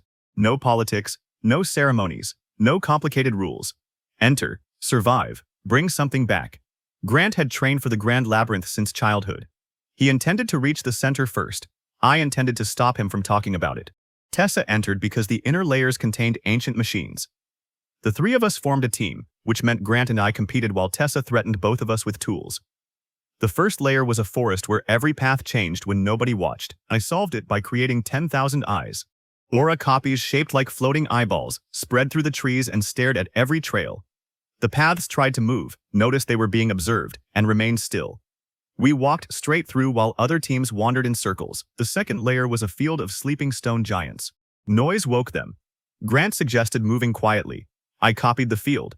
A glowing version appeared above the real one, complete with fake giants. Then I made the copies snore louder than thunder. The real giants woke, looked up, and attacked their glowing doubles. While they punched empty air, we crossed beneath them. One giant noticed us near the exit. I copied its foot and placed the duplicate over its face. It spent the next minute wrestling with its own toes. The third layer was a canyon filled with wind blades. Each gust cut stone. Flying was impossible because the currents changed without warning. Tessa built a wind compass from scraps. Grant tested the first route with lightning. I created 1 million paper birds. The birds were aura copies of folded paper, light enough to follow every current. They filled the canyon like blue snow and revealed safe paths through the deadly air. We jumped from current to current using moving platforms. Halfway across, the wind pattern changed. I turned the paper birds into wings. Millions of tiny wings attached to one another, forming a dragon large enough to bridge the canyon. We ran across its back while wind blades tore pieces away. Every missing wing rebuilt before the hole widened. The fourth layer was an ocean inside a cave. No shore was visible. Grant looked at me. I told him I was not using umbrellas. I used doors. I copied 10,000 wooden doors, connected them edge to edge, and built a floating road across the water. Each door opened upward whenever a wave struck, letting the water pass through, then closed beneath our feet. Sea monsters attacked from below. The doors opened. The monsters launched through them and landed on top of the road. Then the doors closed around their necks. We crossed an entire underground ocean on a path that repeatedly bit fish. By the 5th layer, teams behind us had begun following the trail of impossible objects. That was when the labyrinth stopped being a race. A roar traveled up from below. The 5th layer's floor cracked. Something enormous climbed through from the 6th. It had no eyes, dozens of arms, and a mouth filled with rotating stone rings. Ancient chains hung from its body. The labyrinth's guardians had sealed it below long ago. Someone had broken the seal. A black feather was nailed into one chain. Silas had entered the Grand Labyrinth before us, and he had released the Devourer to make sure nobody reached the center alive. The Devourer did not roar again. It inhaled. Every spell in the 5th layer bent toward its mouth. Grant's lightning peeled away from his arms. Tessa's rune lamps dimmed. My floating eyes, doors, paper birds, and distant constructs all stretched into blue lines and vanished between the rotating stone rings. The monster ate magic itself. Then it grew. Each stolen spell added another layer of stone to its body. New arms pushed from its shoulders. The mouth widened. The broken floor collapsed beneath its weight. Teams across the layer panicked and attacked harder. That made everything worse. Fireballs, blades, barriers, and summoned creatures flew toward the devourer. It swallowed them all. Stone plates multiplied across its back until the creature scraped the cavern ceiling. Grant shouted for everyone to stop casting. Half the teams listened. The other half produced a larger meal. I dismissed every construct I could reach before the devourer pulled it in. Thousands of copied doors vanished across the previous layer. The blue dragon bridge disappeared over the canyon. The floating eyes blinked out in the forest. My core refilled from the released energy, but I kept it inside. For once, endless casting was the wrong answer. The devourer charged. Without movement spells, we ran. Its dozens of arms struck the ground behind us, crushing paths and throwing stone into the air. Grant used short lightning bursts inside his muscles instead of releasing them outside. Tessa activated mechanical springs in her boots. I used no aura at all. I had crossed monastery stairs carrying water until my feet bled. I could run. The monster chased every team toward the edge of the layer. Ahead, a spiral staircase descended into the sixth. The opening was too narrow for the devourer. That did not stop it. It tore the staircase out of the ground. Stone steps lifted like a giant corkscrew. People fell. Grant launched a lightning chain, caught 3 fighters, and pulled them toward a ledge. Tessa fired cables into the wall. I jumped after the rest. The devourer inhaled again. The tiny amount of aura inside my core pulled toward its mouth. That gave me an idea. The creature did not merely eat active spells. It sensed the movement of aura and dragged it inward. The stronger the flow, the stronger the pull. I had spent 10 years becoming the strongest flow anyone had ever ignored. I stopped resisting. My mana left my core. The devourer pulled it in. My body refilled. It pulled again. I opened every pathway the chamber had trained. Aura rushed from the environment into me, through me, and toward the monster. The devourer had connected itself to my recovery. For a moment it grew faster. Another stone layer formed, then another, then 10 at once. Its body expanded until its arms jammed against the walls. The rotating mouth spun faster. Cracks appeared between the rings. The devourer tried to stop inhaling. My recovery did not stop. It had created a vacuum strong enough to pull aura from me. Now that connection worked both ways. I fed it 1 refill, then 100, then thousands every second. The monster became a balloon made of stone. Grant understood before anyone else. He gathered lightning inside his body, keeping it out of the devourer's reach. Tessa aimed her cable launcher at the cracks around its mouth. I let the creature pull one final surge. The stone rings separated. Grant released his lightning from inside the mouth. Tessa's cables snapped the rings in opposite directions. The devourer burst. Magic exploded out of it in every form it had swallowed. Fire, ice, wind, light, summoned beasts, barriers, and weapons blasted across the layer. I raised recursive shields around the falling teams. The shields vanished beneath the storm, rebuilt, and vanished again. We landed on the broken staircase as pieces of the devourer rained around us. The monster's central core remained intact. It was a gray sphere covered in black symbols. Silas had carved those symbols recently. He had not created the devourer, and the labyrinth had not changed because of me. He had simply found an old disaster and removed the chains holding it. That was his style. He did not need to build monsters. He found the worst thing in a room and opened the door. We continued into the 6th layer. The surviving teams followed, no longer caring about the race. Some were injured. Others had lost supplies. I duplicated bandages, water, food containers, and tools. The copies were not permanent, but they remained real while I fed them. People ate glowing bread and tried not to think about it disappearing later. I promised the effect did not work that way. I was almost certain. The 6th layer was a ruined city built upside down across the cavern ceiling. Streets hung above us. Towers pointed downward like stone teeth. Gravity shifted whenever someone crossed a shadow. Silas had passed through recently. Black feathers marked a route toward the 7th layer. That made the obvious path suspicious. I copied a coin and tossed it into the next shadow. The coin fell upward. I tossed a second copy beside it. That one fell sideways. The shadows did not change gravity randomly. Each pointed toward a different part of the upside-down city.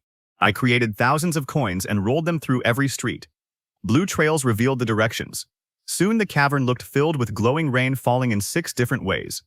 We built a route through the pattern, walking on walls, ceilings, windows, and the undersides of bridges. Grant used lightning chains as safety lines. Tessa attached rotating joints to our boots. I created handrails everywhere, including places where hands should never need rails. At the center of the city, Silas had left a trap. A giant black disc covered the plaza. The moment we entered, it activated and erased all magic in range. Gravity returned to its natural direction. Everyone fell away from the upside-down streets. The cavern floor waited hundreds of feet below. I had expected suppression.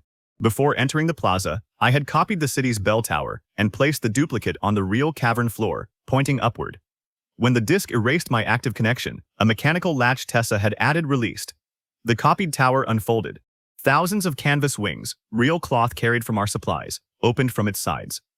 The structure became a giant catching net. We landed inside it. Silas's suppression field erased aura, but he could not erase preparation. The seventh layer contained a garden of crystal flowers that fired beams of heat whenever they sensed movement. We had no time for careful paths. The grand labyrinth gate would close by sunset, and Silas was still ahead. I created copies of everyone. Not perfect copies. Simple aura mannequins with the correct size and movement. Hundreds of false teams ran into the garden from every direction. The crystal flowers fired until the layer became a web of red light. While they targeted my doubles, the real teams moved beneath copied shields. Then the flowers adapted and began targeting anything carrying aura. I dismissed the doubles.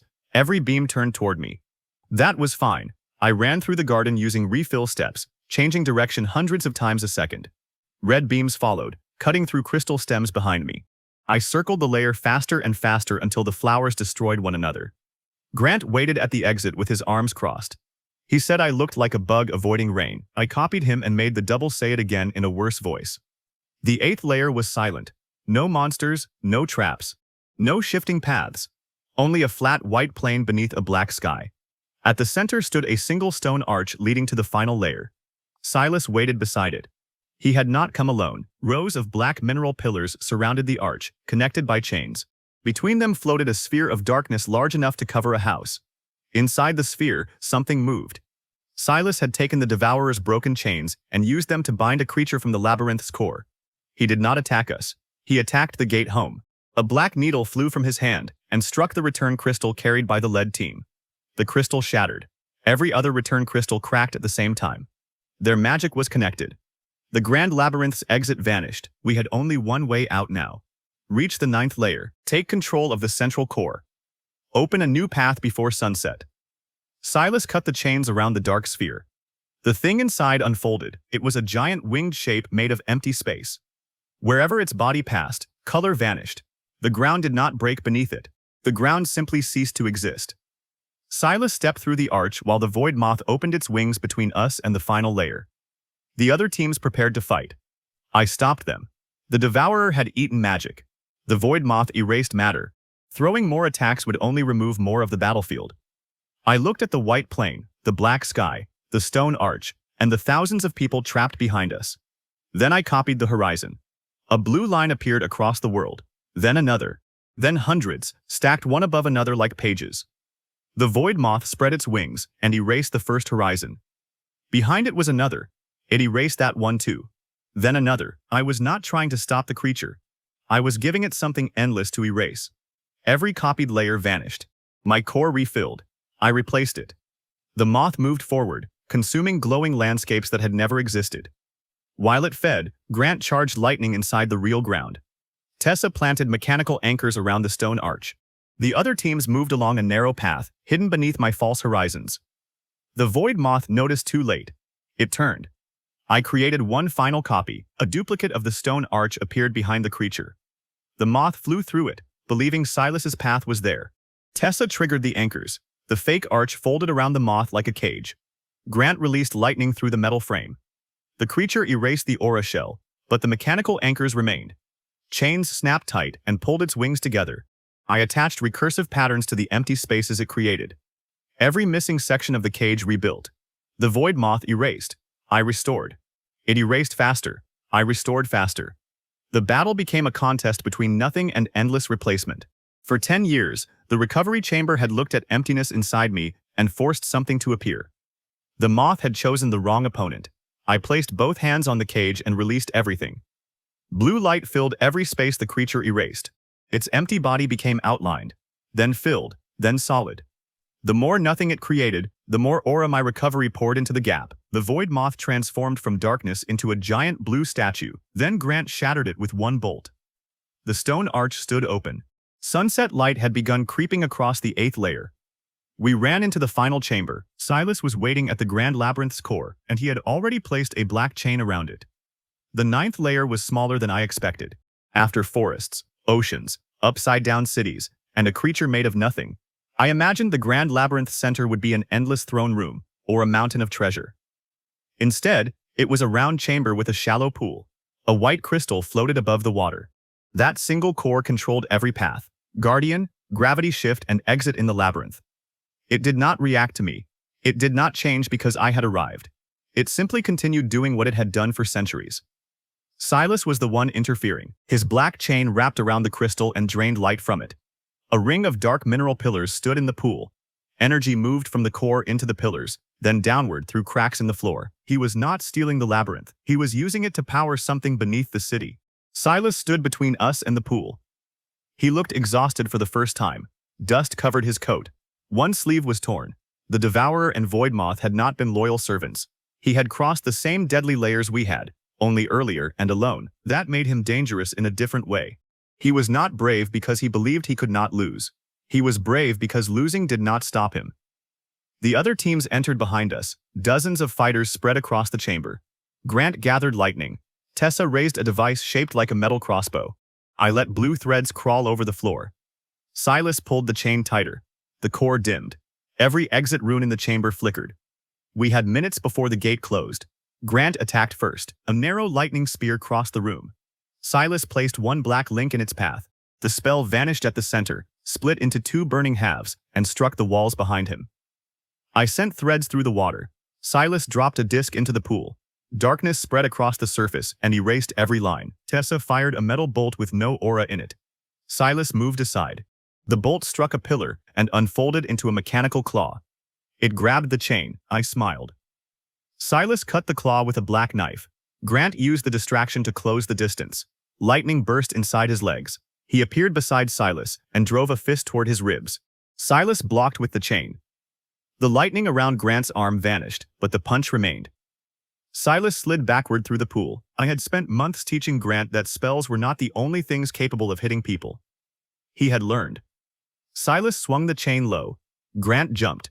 Black needles flew from Silas's other hand. I created copied shields in their path.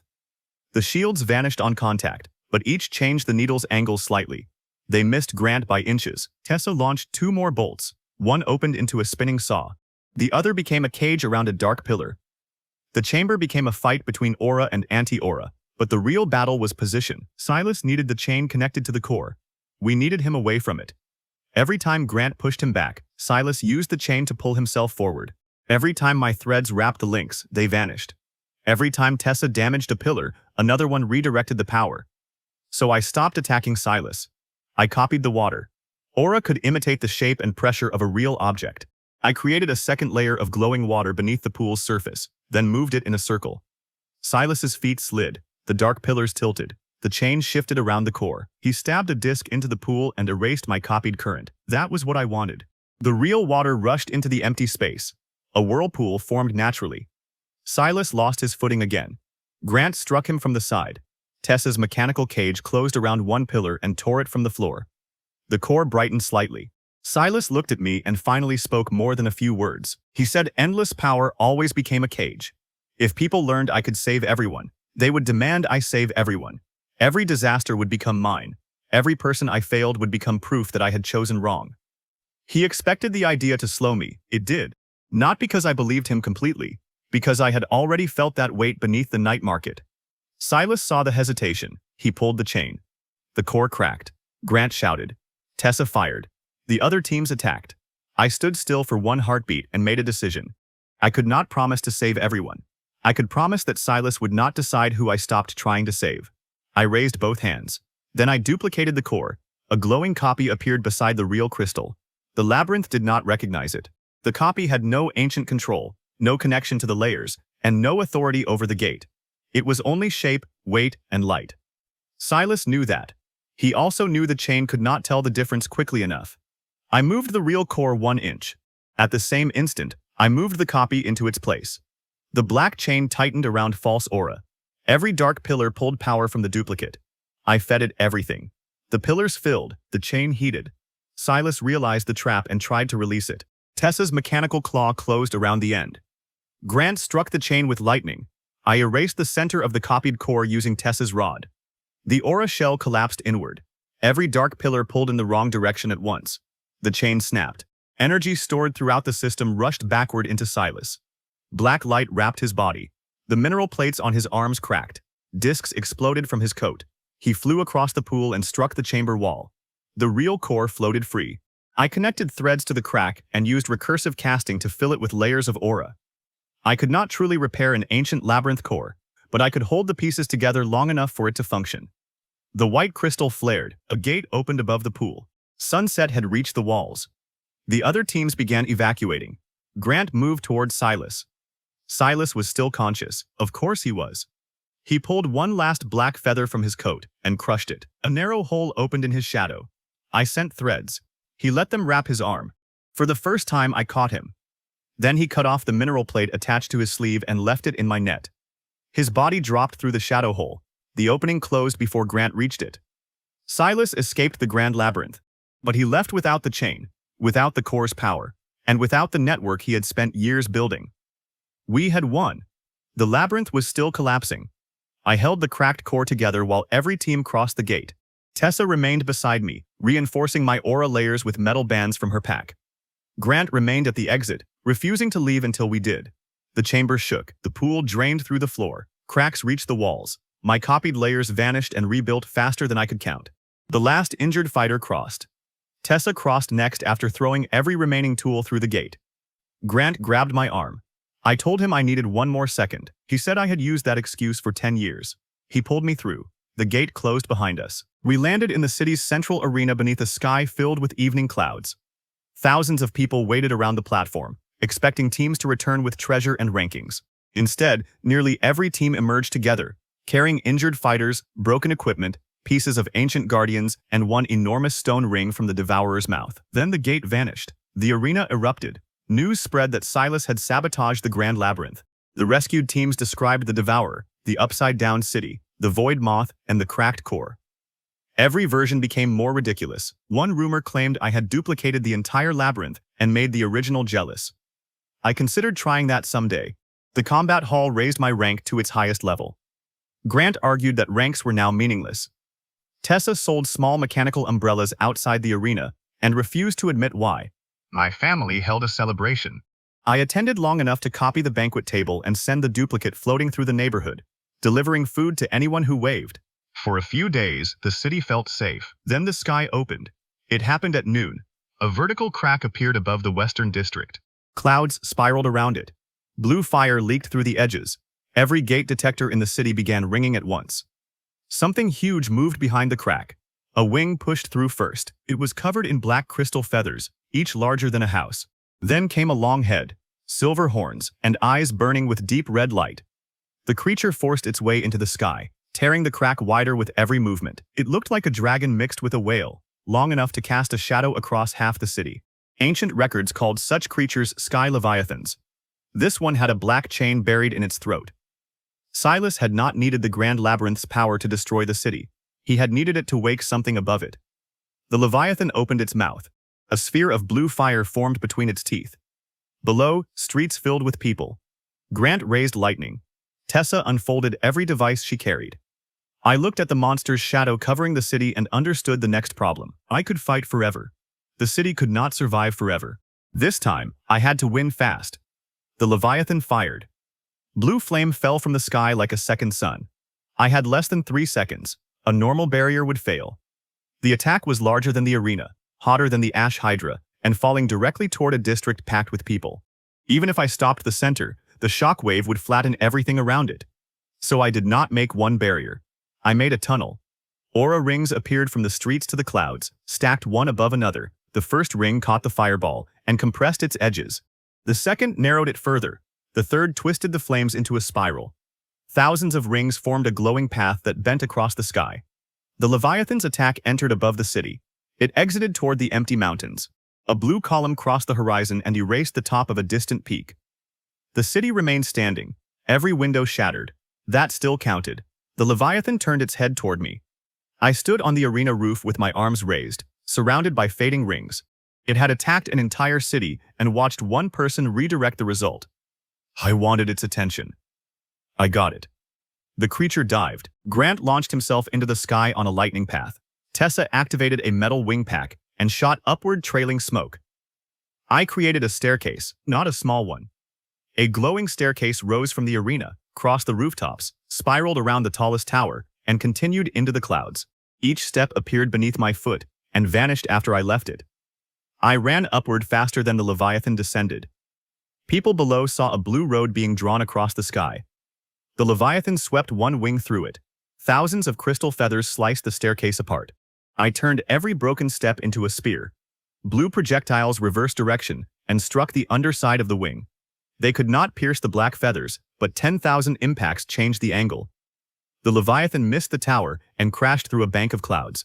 Grant struck its neck with lightning. Silver current traveled between the feathers and reached the black chain buried in its throat.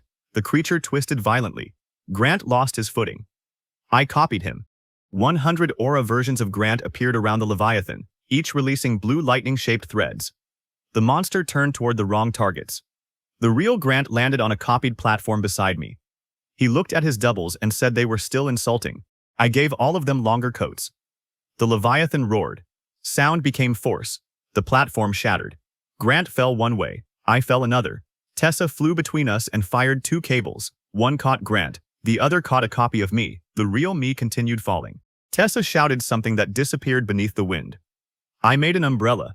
Then I made 10,000. Blue umbrellas opened across the sky, caught the Leviathan's roar, and turned inside out. The pressure launched them upward like arrows. I landed on one, copied its handle into a control bar, and rode the storm back toward the monster. Grant grabbed another umbrella. Tessa looked offended that her wing pack was now the least ridiculous flying device in the battle. The Leviathan released a swarm of black feathers. Each feather cut through aura and continued toward the city. I could not block them with magic. I could only move them. Threads vanished on contact, but a vanished thread still pulled for a fraction of a second. I attached one thread to each feather. All of them erased the first thread. I replaced it. They erased the second. I replaced that too. Millions of tiny pulls changed their paths degree by degree. The feather swarm curved around the city and formed a black ring in the sky. Then I duplicated the ring with aura feathers and made it spin faster. The real feathers collided with the copies. My constructs vanished, but the impacts knocked the real ones together. Black crystals shattered into glittering dust above the rooftops. The Leviathan opened its mouth again. Tessa flew toward its throat. That was not the safe direction. She fired a cluster of metal anchors around the black chain and attached them to her wing pack. The engine screamed as she pulled. The chain did not move. Grant landed on the creature's head and drove lightning into the anchors. The black mineral absorbed the spell. I saw the problem. Silas had buried the chain through the Leviathan's throat and into its core. The creature was not simply controlled by pain. The chain carried a command through its entire body. Destroying the chain from outside would take too long. We needed to enter the monster. I created a duplicate Leviathan beside the real one. The aura copy was enormous, translucent, and empty inside. It could not fight. Maintaining the shape consumed my entire pool thousands of times a second. I fed it anyway. The real Leviathan stared at the glowing version of itself. I made the copy open its mouth. The creature roared at it. The duplicate roared silently back. Then I drove the copied head into the real head. The aura shell passed over the creature like a second skin. For an instant, every feather, bone, vein, and organ became outlined in blue. I could see the chain's path through the body. It ended in a dark crystal near the heart. Tessa saw it too. She adjusted the anchors. Grant ran along the creature's back. I formed a glowing door in the Leviathan's side, using the aura outline to mark a safe gap between ribs. The door was not real. The opening behind it became real when Grant struck the marked spot and Tessa fired a cutting disc into the crack. We entered. Inside the Leviathan, gravity followed the creature's movement. The floor became wall, then ceiling, then floor again. Blue fire moved through transparent veins. Black chain links ran along the spine, pulsing like a second nervous system. Small creatures made of crystal attacked us from the tissue around the chain. I copied them before they reached us. My glowing versions grabbed the real creatures and rolled with them through the twisting passage. Grant cut the chain's smaller branches with precise lightning. Tessa placed mechanical clamps on each broken link to stop them reconnecting. The Leviathan felt us. Its body shook.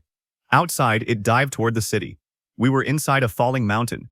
I created thousands of aura hands along the creature's ribs and pulled in opposite directions, forcing its wings open from within. The Leviathan resisted. My hands broke. I replaced them. Bones creaked, muscles strained. The dive slowed. Grant asked whether I could steer it. I told him steering was just pulling different parts at the correct time. He regretted asking. I attached threads to the wing joints, tail, neck, and jaw. Each thread vanished where it touched black chain, so Tessa cut gaps and inserted metal loops. My aura pulled the loops instead of the chain. The Leviathan turned left. Too far. Its tail destroyed the top of an empty tower. I turned right. Too far again. The creature rolled upside down over the city. Everyone below saw a sky Leviathan flying backward, while 3 tiny figures ran inside its glowing outline. Ridiculous worked better than graceful. We reached the heart chamber. The organ was larger than the monastery courtyard. Blue fire flowed through it in waves. At the center, the dark control crystal pulsed around the final chain link.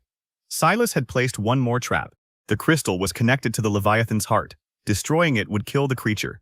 Removing it carelessly would stop the heart long enough for the Leviathan to crash. We needed to keep the heart beating while cutting out the control. I had experience replacing things before reality noticed.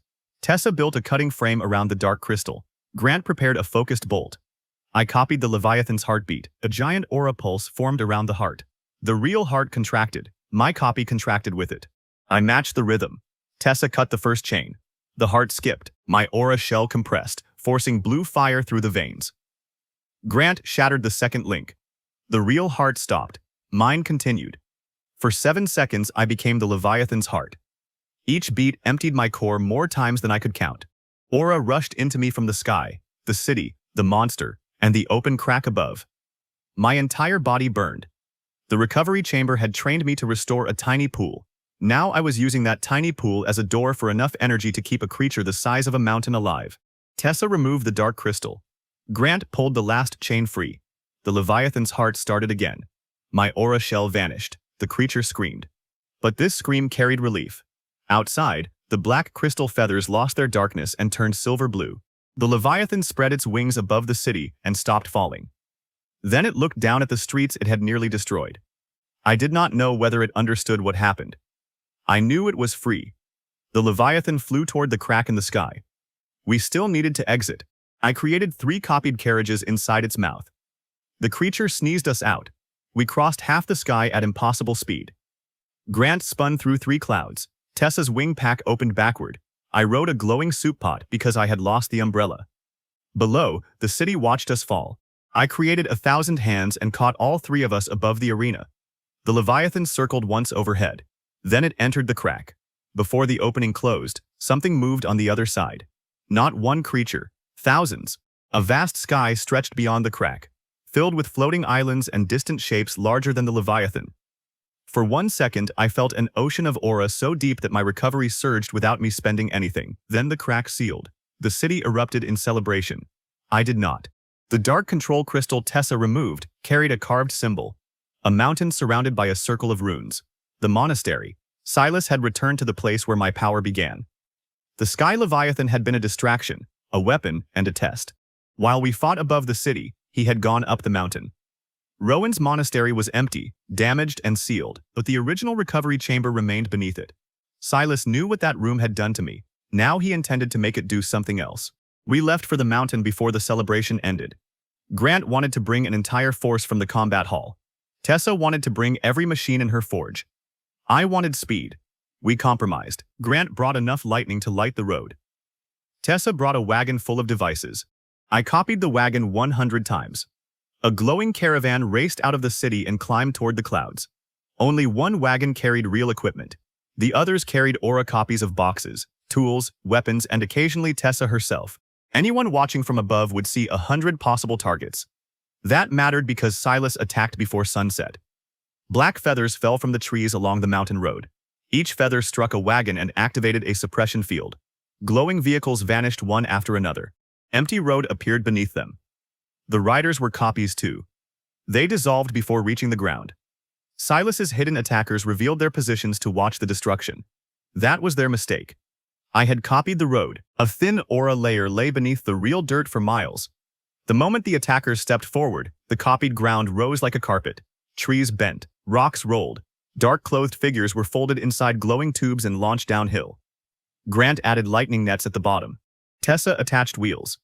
The tubes rolled all the way to the town guardhouse we had passed earlier. The guards opened their doors and found a line of captured criminals arriving without explanation. One tube contained a sign. It said they belonged in cells. We continued climbing. The air grew colder. Black pine trees closed around the road. The mountain looked exactly as I remembered, but I did not. 10 years earlier, every turn had carried me farther from home. Now each turn carried me toward the room that built my strength. The monastery appeared above the clouds at midnight. Its front gate stood open. That was wrong. I had sealed it after Rowan's arrest. Weather had damaged the courtyard, but the walls remained. Broken roof tiles lay where the mountain cat had destroyed the meditation room years earlier. The bell tower leaned slightly. The giant soup pot was gone, which felt disrespectful to history. Blue light shone from beneath the monastery. The recovery chamber was active, not normal active. Every rune in the mountain pulsed with it. Lines of light spread through cliffs, trees, buildings, and clouds. Silas had connected the chamber to the entire peak. Tessa examined the ground and found black mineral rods driven into the stone. They formed a huge circle around the monastery. Each rod carried aura downward.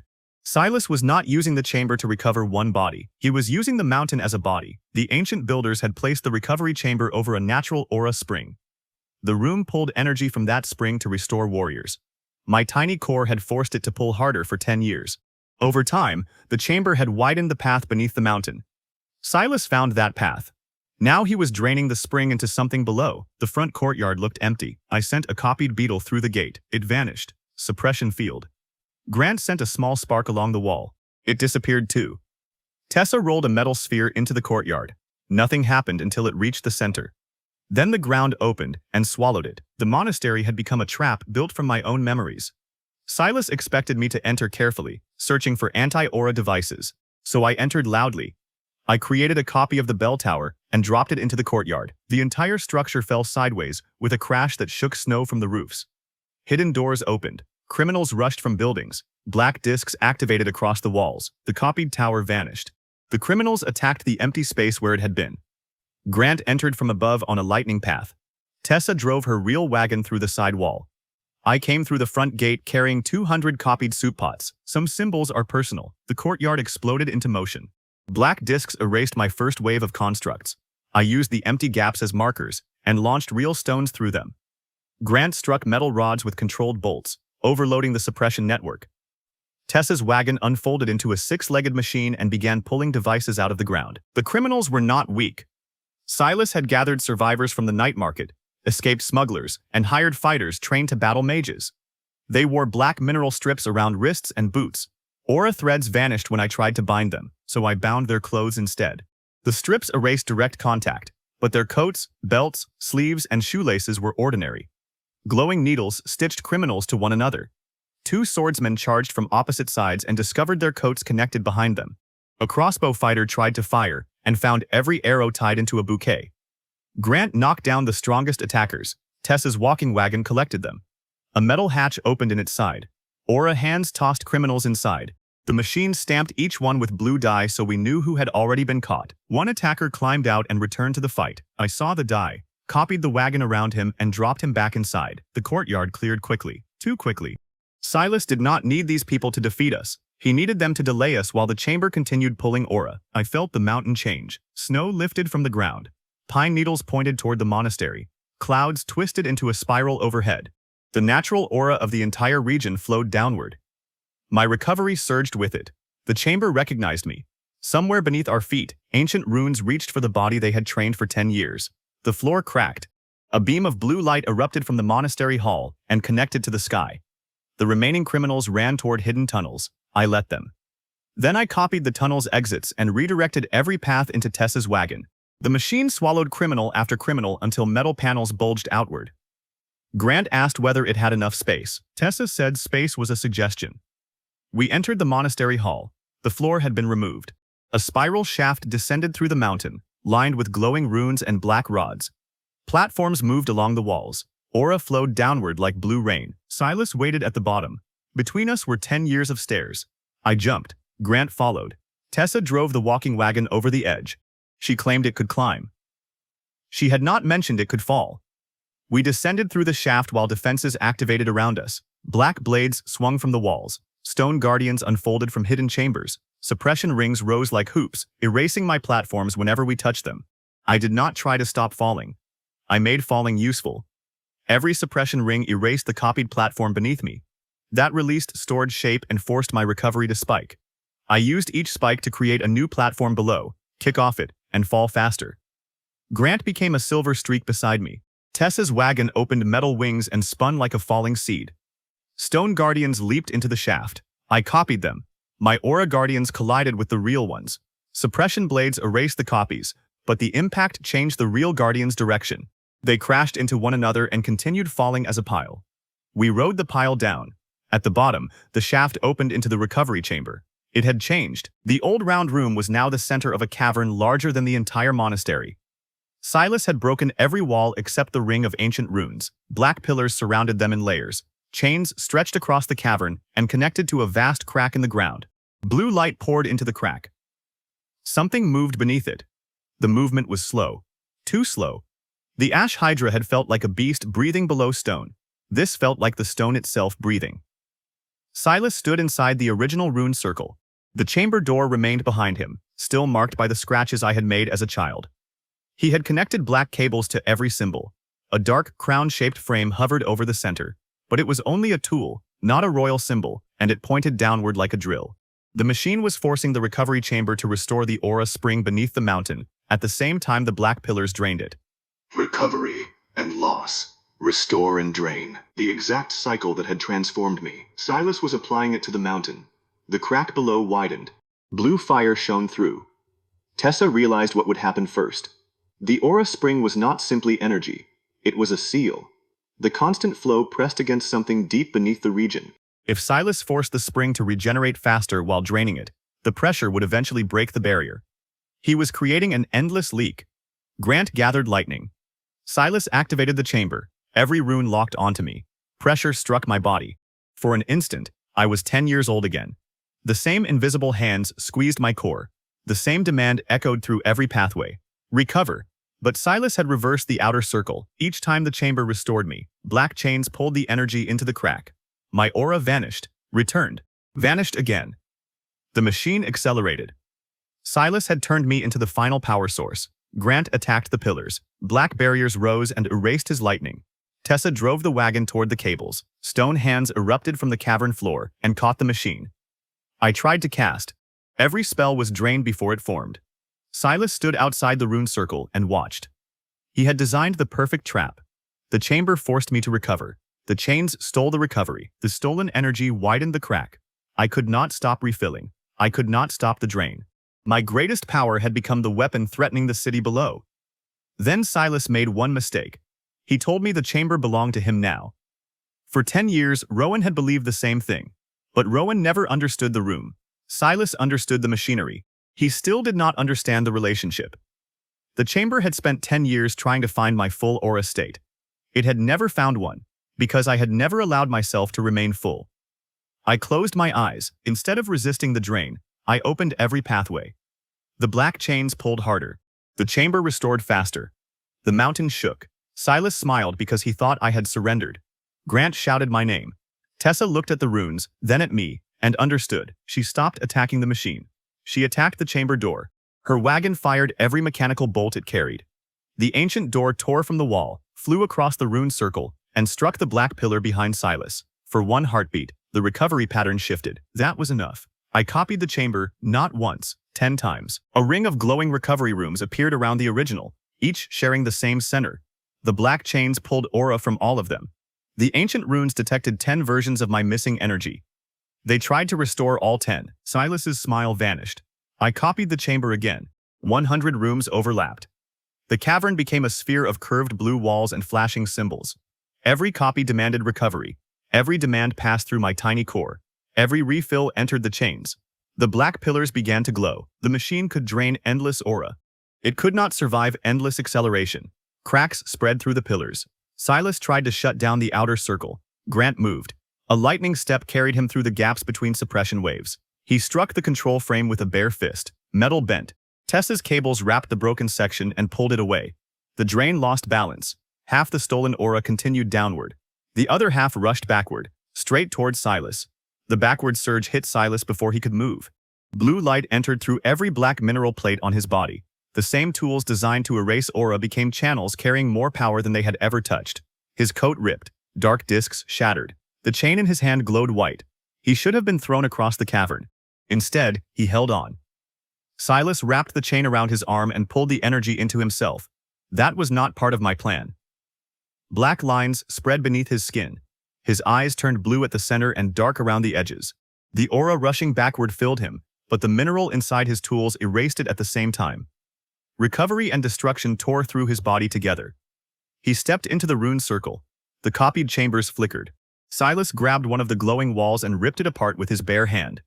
He had turned himself into a living suppression field. Every step he took erased the floor beneath him. Threads vanished before touching his body. Grant's lightning broke around his shoulders.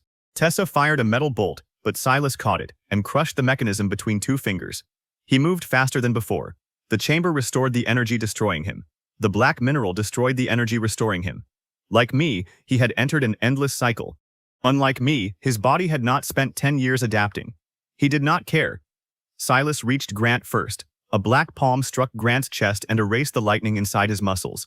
Grant flew backward into a pillar. Before he landed, Silas crossed the distance again. I placed 1,000 copied walls between them. Silas walked through all of them. Each wall vanished around his body. He never slowed. Tessa drove the walking wagon into his side. Metal claws wrapped his arms. Silas released a pulse that erased the aura powering the machine. The real gears remained, so Tessa triggered mechanical locks. For 1 second the claws held. Silas tore them off. The wagon spun across the cavern and crashed against the chamber door. I created 10,000 spears. Silas erased the first wave with a sweep of his hand. The second struck from behind and vanished against his back. The third came through the floor. The fourth fell from the ceiling. Every spear disappeared before piercing him. He looked unstoppable. That was fine. Unstoppable people move exactly where they believe they can. I retreated toward the crack. Silas followed. Grant pushed himself up and understood what I was doing. He attacked from the left, not to injure Silas, but to keep his attention forward. Tessa crawled from the damaged wagon and began connecting cables to the surviving black pillars. I kept moving backward. The crack below the mountain widened behind me. Blue fire rose between broken stones. A deep sound rolled through the cavern. Not a roar, but the grinding of something vast against the seal. Silas believed the thing below would destroy the city. I did not know what it was. I knew I did not want to meet it yet. I stopped at the edge. Silas approached through a storm of disappearing constructs. Blue copies broke around him like waves against a cliff. His body cracked under the stolen energy. Dark lines spread across his face. He was winning quickly because he had no time to win slowly. That was the weakness. My power grew better during long battles. His power was killing him during one. I raised my hands and created a single aura thread. Silas laughed. The thread vanished before reaching him. I created another. It vanished too. Then another. And another. I sent them one at a time, always from the same angle, always toward his right hand. Silas erased each without effort. He stopped watching them. The 1,000th thread carried a copied grain of dust. The dust vanished. The 10,000th carried another. That vanished too. The 100,000th carried a real metal shaving hidden inside the aura. The thread disappeared. The shaving continued. It landed inside a crack in the black chain wrapped around Silas's wrist. Tessa had marked that crack during the theater fight. I remembered its exact size. I sent more threads. Each carried one real shaving taken from the broken pillars beneath my feet. One piece entered the chain, then 10, then hundreds. Silas did not notice because the aura vanished around them. I was using his suppression field as camouflage. By the time he reached me, the cracked chain link was packed with metal fragments. I stepped aside. Grant fired one narrow bolt at the cavern floor. The lightning traveled through Tessa's cables, entered the surviving black pillars, crossed the metal shavings, and reached the chain from inside. Silas's suppression field could erase aura touching the outside. It could not erase lightning already traveling through the material embedded in the crack. The chain exploded. Silas's right arm snapped backward. The living suppression field flickered. For less than a heartbeat, my aura could touch him. I had waited my entire life for heartbeats. 1,000,000 threads appeared. They did not wrap Silas. They entered every crack in his broken mineral plates and expanded. The plates tore away from his body. Black fragments launched across the cavern. His suppression field weakened. Grant struck him with lightning. Tessa pulled the remaining pillars in opposite directions. The recovery cycle around Silas became unstable. He still did not fall. He grabbed my robe and dragged me toward the crack. The stone edge broke beneath us. We fell. Grant caught my wrist with a lightning chain. Silas caught my ankle. For one moment, the three of us hung above the blue fire. Tessa anchored Grant with cables attached to the chamber door. The mountain shook. Something below pushed upward again. Silas looked at me and smiled. He released a black pulse through my leg. Grant's lightning chain vanished. We dropped together. I created a platform. Silas erased it. I created wings. He erased those too. I created hands along the wall. They vanished before catching us. The blue fire rushed closer. Then I dismissed every spell. Silas expected another construct. I gave him none. Instead, I grabbed his broken chain with both hands and wrapped it around the stone projection beside us. The chain was real. Gravity was real. The metal caught. We swung beneath the ledge. Silas slammed into the wall. I climbed over him. He tried to erase my grip with suppression, but my hands contained no spell. I climbed the chain the same way I had climbed ropes carrying buckets at the monastery. One hand, one foot, one breath. Silas followed. That was what I wanted. Above us, Tessa completed the cable network. Every surviving black pillar connected to the original recovery chamber. Grant stood in the center, using controlled lightning to keep the runes synchronized. The copied chambers I had created still overlapped around the cavern, fading and rebuilding. I reached the ledge. Silas grabbed my ankle again. I looked down at him. Then I copied the chain. Not the black mineral. I could not reproduce its erasing property. I copied only its weight, shape, and position. Thousands of glowing chains appeared around the real one, all hanging into the crack. Silas erased them with a pulse. My recovery surged. I replaced them. He erased them again. I replaced them faster. The crack filled with chains that existed for fractions of a second. Each disappearance created another spike in my refill. The chamber detected the loss and restored me. Tessa's cable network redirected that recovery into the original rune circle instead of the crack. The seal beneath the mountain began to refill. Blue light changed direction. Instead of pouring downward, it spread across the broken stone like growing roots. The thing below pushed upward. The restored seal pushed back. Silas realized what we were doing and tried to climb past me. I kicked his hand from the chain. He fell 10 feet, caught another link, and pulled himself up again. I had no intention of dropping him into the unknown. Death would be simple. A cell was better. I created a copy of the recovery chamber around Silas while he hung above the crack. The glowing room enclosed him in midair. The curved walls had no floor. He struck the side and erased a hole. The room rebuilt. He erased another. It rebuilt again. The ancient runes recognized the black energy tearing through his body. They identified it as damage. The chamber did what it had always done. It tried to recover him. Aura flooded Silas. His remaining mineral plates erased it. The chamber restored more. The plates erased more. Silas became trapped in the same cycle he had forced on the mountain, but now the energy went nowhere. Tessa's network returned every lost surge to the seal. Grant's lightning kept the pattern stable. My copied chamber kept Silas inside. He screamed and struck the walls. I knew the feeling. The chamber did not care. Recover. Erase. Recover. Erase. Silas's body could not move forward because every suppression pulse triggered another restorative wave. He could not break the cycle because the black mineral had fused to him. He could not reach the machine because he hung over the crack inside a room that rebuilt faster than he destroyed it. I pulled the copied chamber upward with 10,000 threads. It rose from the crack like a glowing cage. Silas fought every inch. The cage reached the ledge. Grant grabbed one side. Tessa locked metal bands around the other. Together, we dragged Silas into the original recovery circle. Then I reversed the copy. Instead of building the chamber around him, I built it outward, creating layers between Silas and every black pillar. His suppression field erased the inner wall. Another waited behind it. He erased that. Another formed. The cycle slowed. The dark lines beneath his skin faded.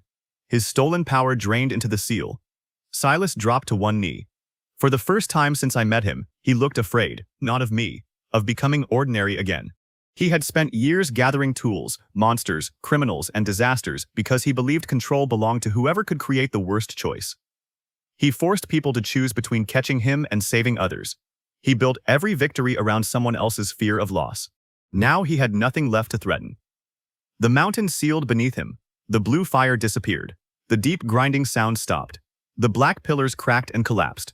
The original recovery chamber dimmed. Silas fell forward. I caught him with one aura hand. The hand did not need to be large. He no longer erased it. We carried him out of the cavern inside a real metal cage taken from Tessa's wagon. She removed every black mineral fragment she could find and sealed them in separate boxes. Grant walked beside the cage with lightning ready. Silas remained conscious. He told me a prison would not hold him forever. I agreed. Then I showed him the cage's second layer. Inside the metal bars, I maintained thousands of thin aura threads. If he moved toward one side, the threads shifted the floor in the opposite direction. If he reached upward, the ceiling rose. If he tried to run, the cage carried him backward. He could walk forever without reaching a wall. Grant called it cruel. I reminded him of the moving arena floor. He decided it was acceptable. We climbed the shaft as dawn reached the monastery.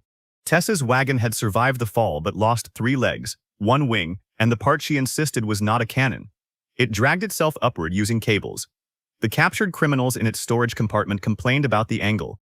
At the courtyard, guards from the town and fighters from the city had finally arrived. They found the monastery damaged again, the mountain covered in glowing runes, hundreds of criminals packed inside a walking machine, and Silas trapped in a cage that moved whenever he did. Nobody asked for a full explanation. They had learned too. Silas was taken down the mountain under heavy guard. This time, Grant traveled with the convoy. Tessa placed mechanical locks on every wheel, door, bridge, and cage. I filled the route with hidden recursive constructs that would rebuild if suppression touched them. No one attacked. Silas entered the deepest ordinary cell the city possessed. No enchanted walls, no aura locks, no black mineral, just stone, iron, and guards who had been told never to underestimate someone who looked calm. Rowan occupied a cell far above him. For one brief moment during the transfer, their paths crossed. Rowan saw Silas in chains. Silas saw Rowan behind bars. Neither looked pleased with the other. I considered sending them a copied soup pot. Tessa said that would be immature. Grant said I should make 2. The city spent weeks repairing damage from the Leviathan attack. I used aura copies to rebuild roofs, bridges, windows, and towers. 1 hammer became 10,000. 1 ladder became a forest. Glowing carts carried stone through the streets day and night. People still asked how much mana I possessed. I gave them the same answer, almost none. They finally understood why that answer did not matter. The combat hall stopped testing my capacity. Crystals had become useless. Instead, they built a new endurance trial designed to measure how long I could cast. The device broke after 6 days. I had left it running while I went to lunch. Grant became the hall's leading duelist and demanded another official match.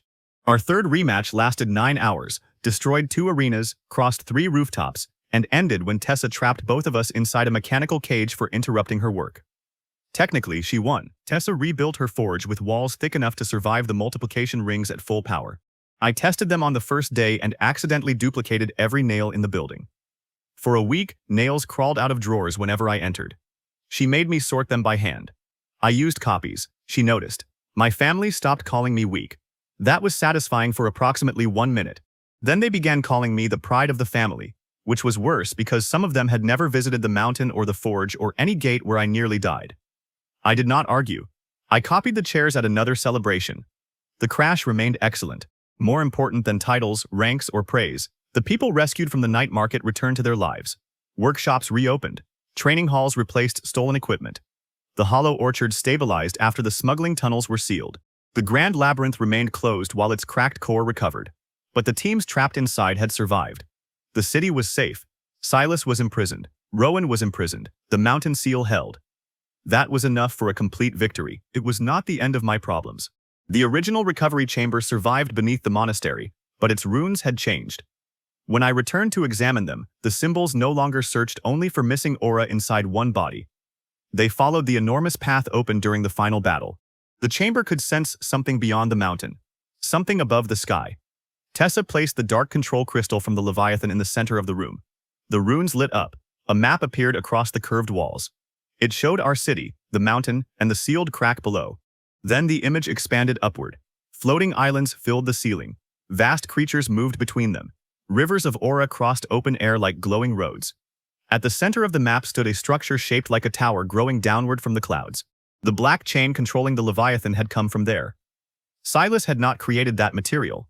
He had found fragments fallen through old sky cracks. Someone, or something, above our world had built the first chains. Grant wanted to know whether the sky Leviathan would return. Tessa wanted to know how the floating tower stayed in the air. I wanted to know why one part of the map pulsed in the same rhythm as my recovery. The answer came 3 nights later. I stood alone in the monastery courtyard beneath a clear sky. The bell tower had been repaired. Snow covered the roofs. The old recovery stone rested in my hand. A silver-blue feather drifted from the clouds. It was larger than a sword but light enough to land without sound. The feather belonged to the Leviathan. Around its edge, natural runes glowed. When I touched it, the sky opened into a narrow path. Beyond the crack waited a floating island covered in ruined gates. The freed Leviathan circled above it. Farther away, black chains stretched between clouds. One chain moved. Something on the other end pulled. The entire sky trembled. Behind me, Grant arrived with lightning already gathering around his hands. Tessa followed, carrying a pack that contained far too many metal parts, and at least one device she had promised not to activate near mountains.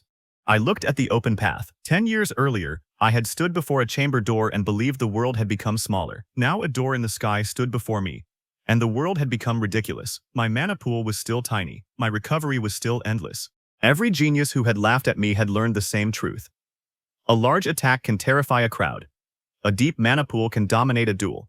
But when the fight lasts longer than pride, longer than fear, and longer than the enemy's final spell, the person who never runs out becomes the last nightmare standing. I stepped onto the silver-blue feather. Aura copies spread beneath it, one after another, forming a road toward the clouds. Grant stepped beside me. Tessa climbed onto a mechanical platform and warned us not to touch the red lever. I made 100 copies of the lever. She threatened to throw me off the mountain. The sky path widened. The Leviathan roared from the other side. And somewhere among the floating islands, a black chain snapped tight, as if the next enemy had finally noticed me. I smiled. Then I started climbing.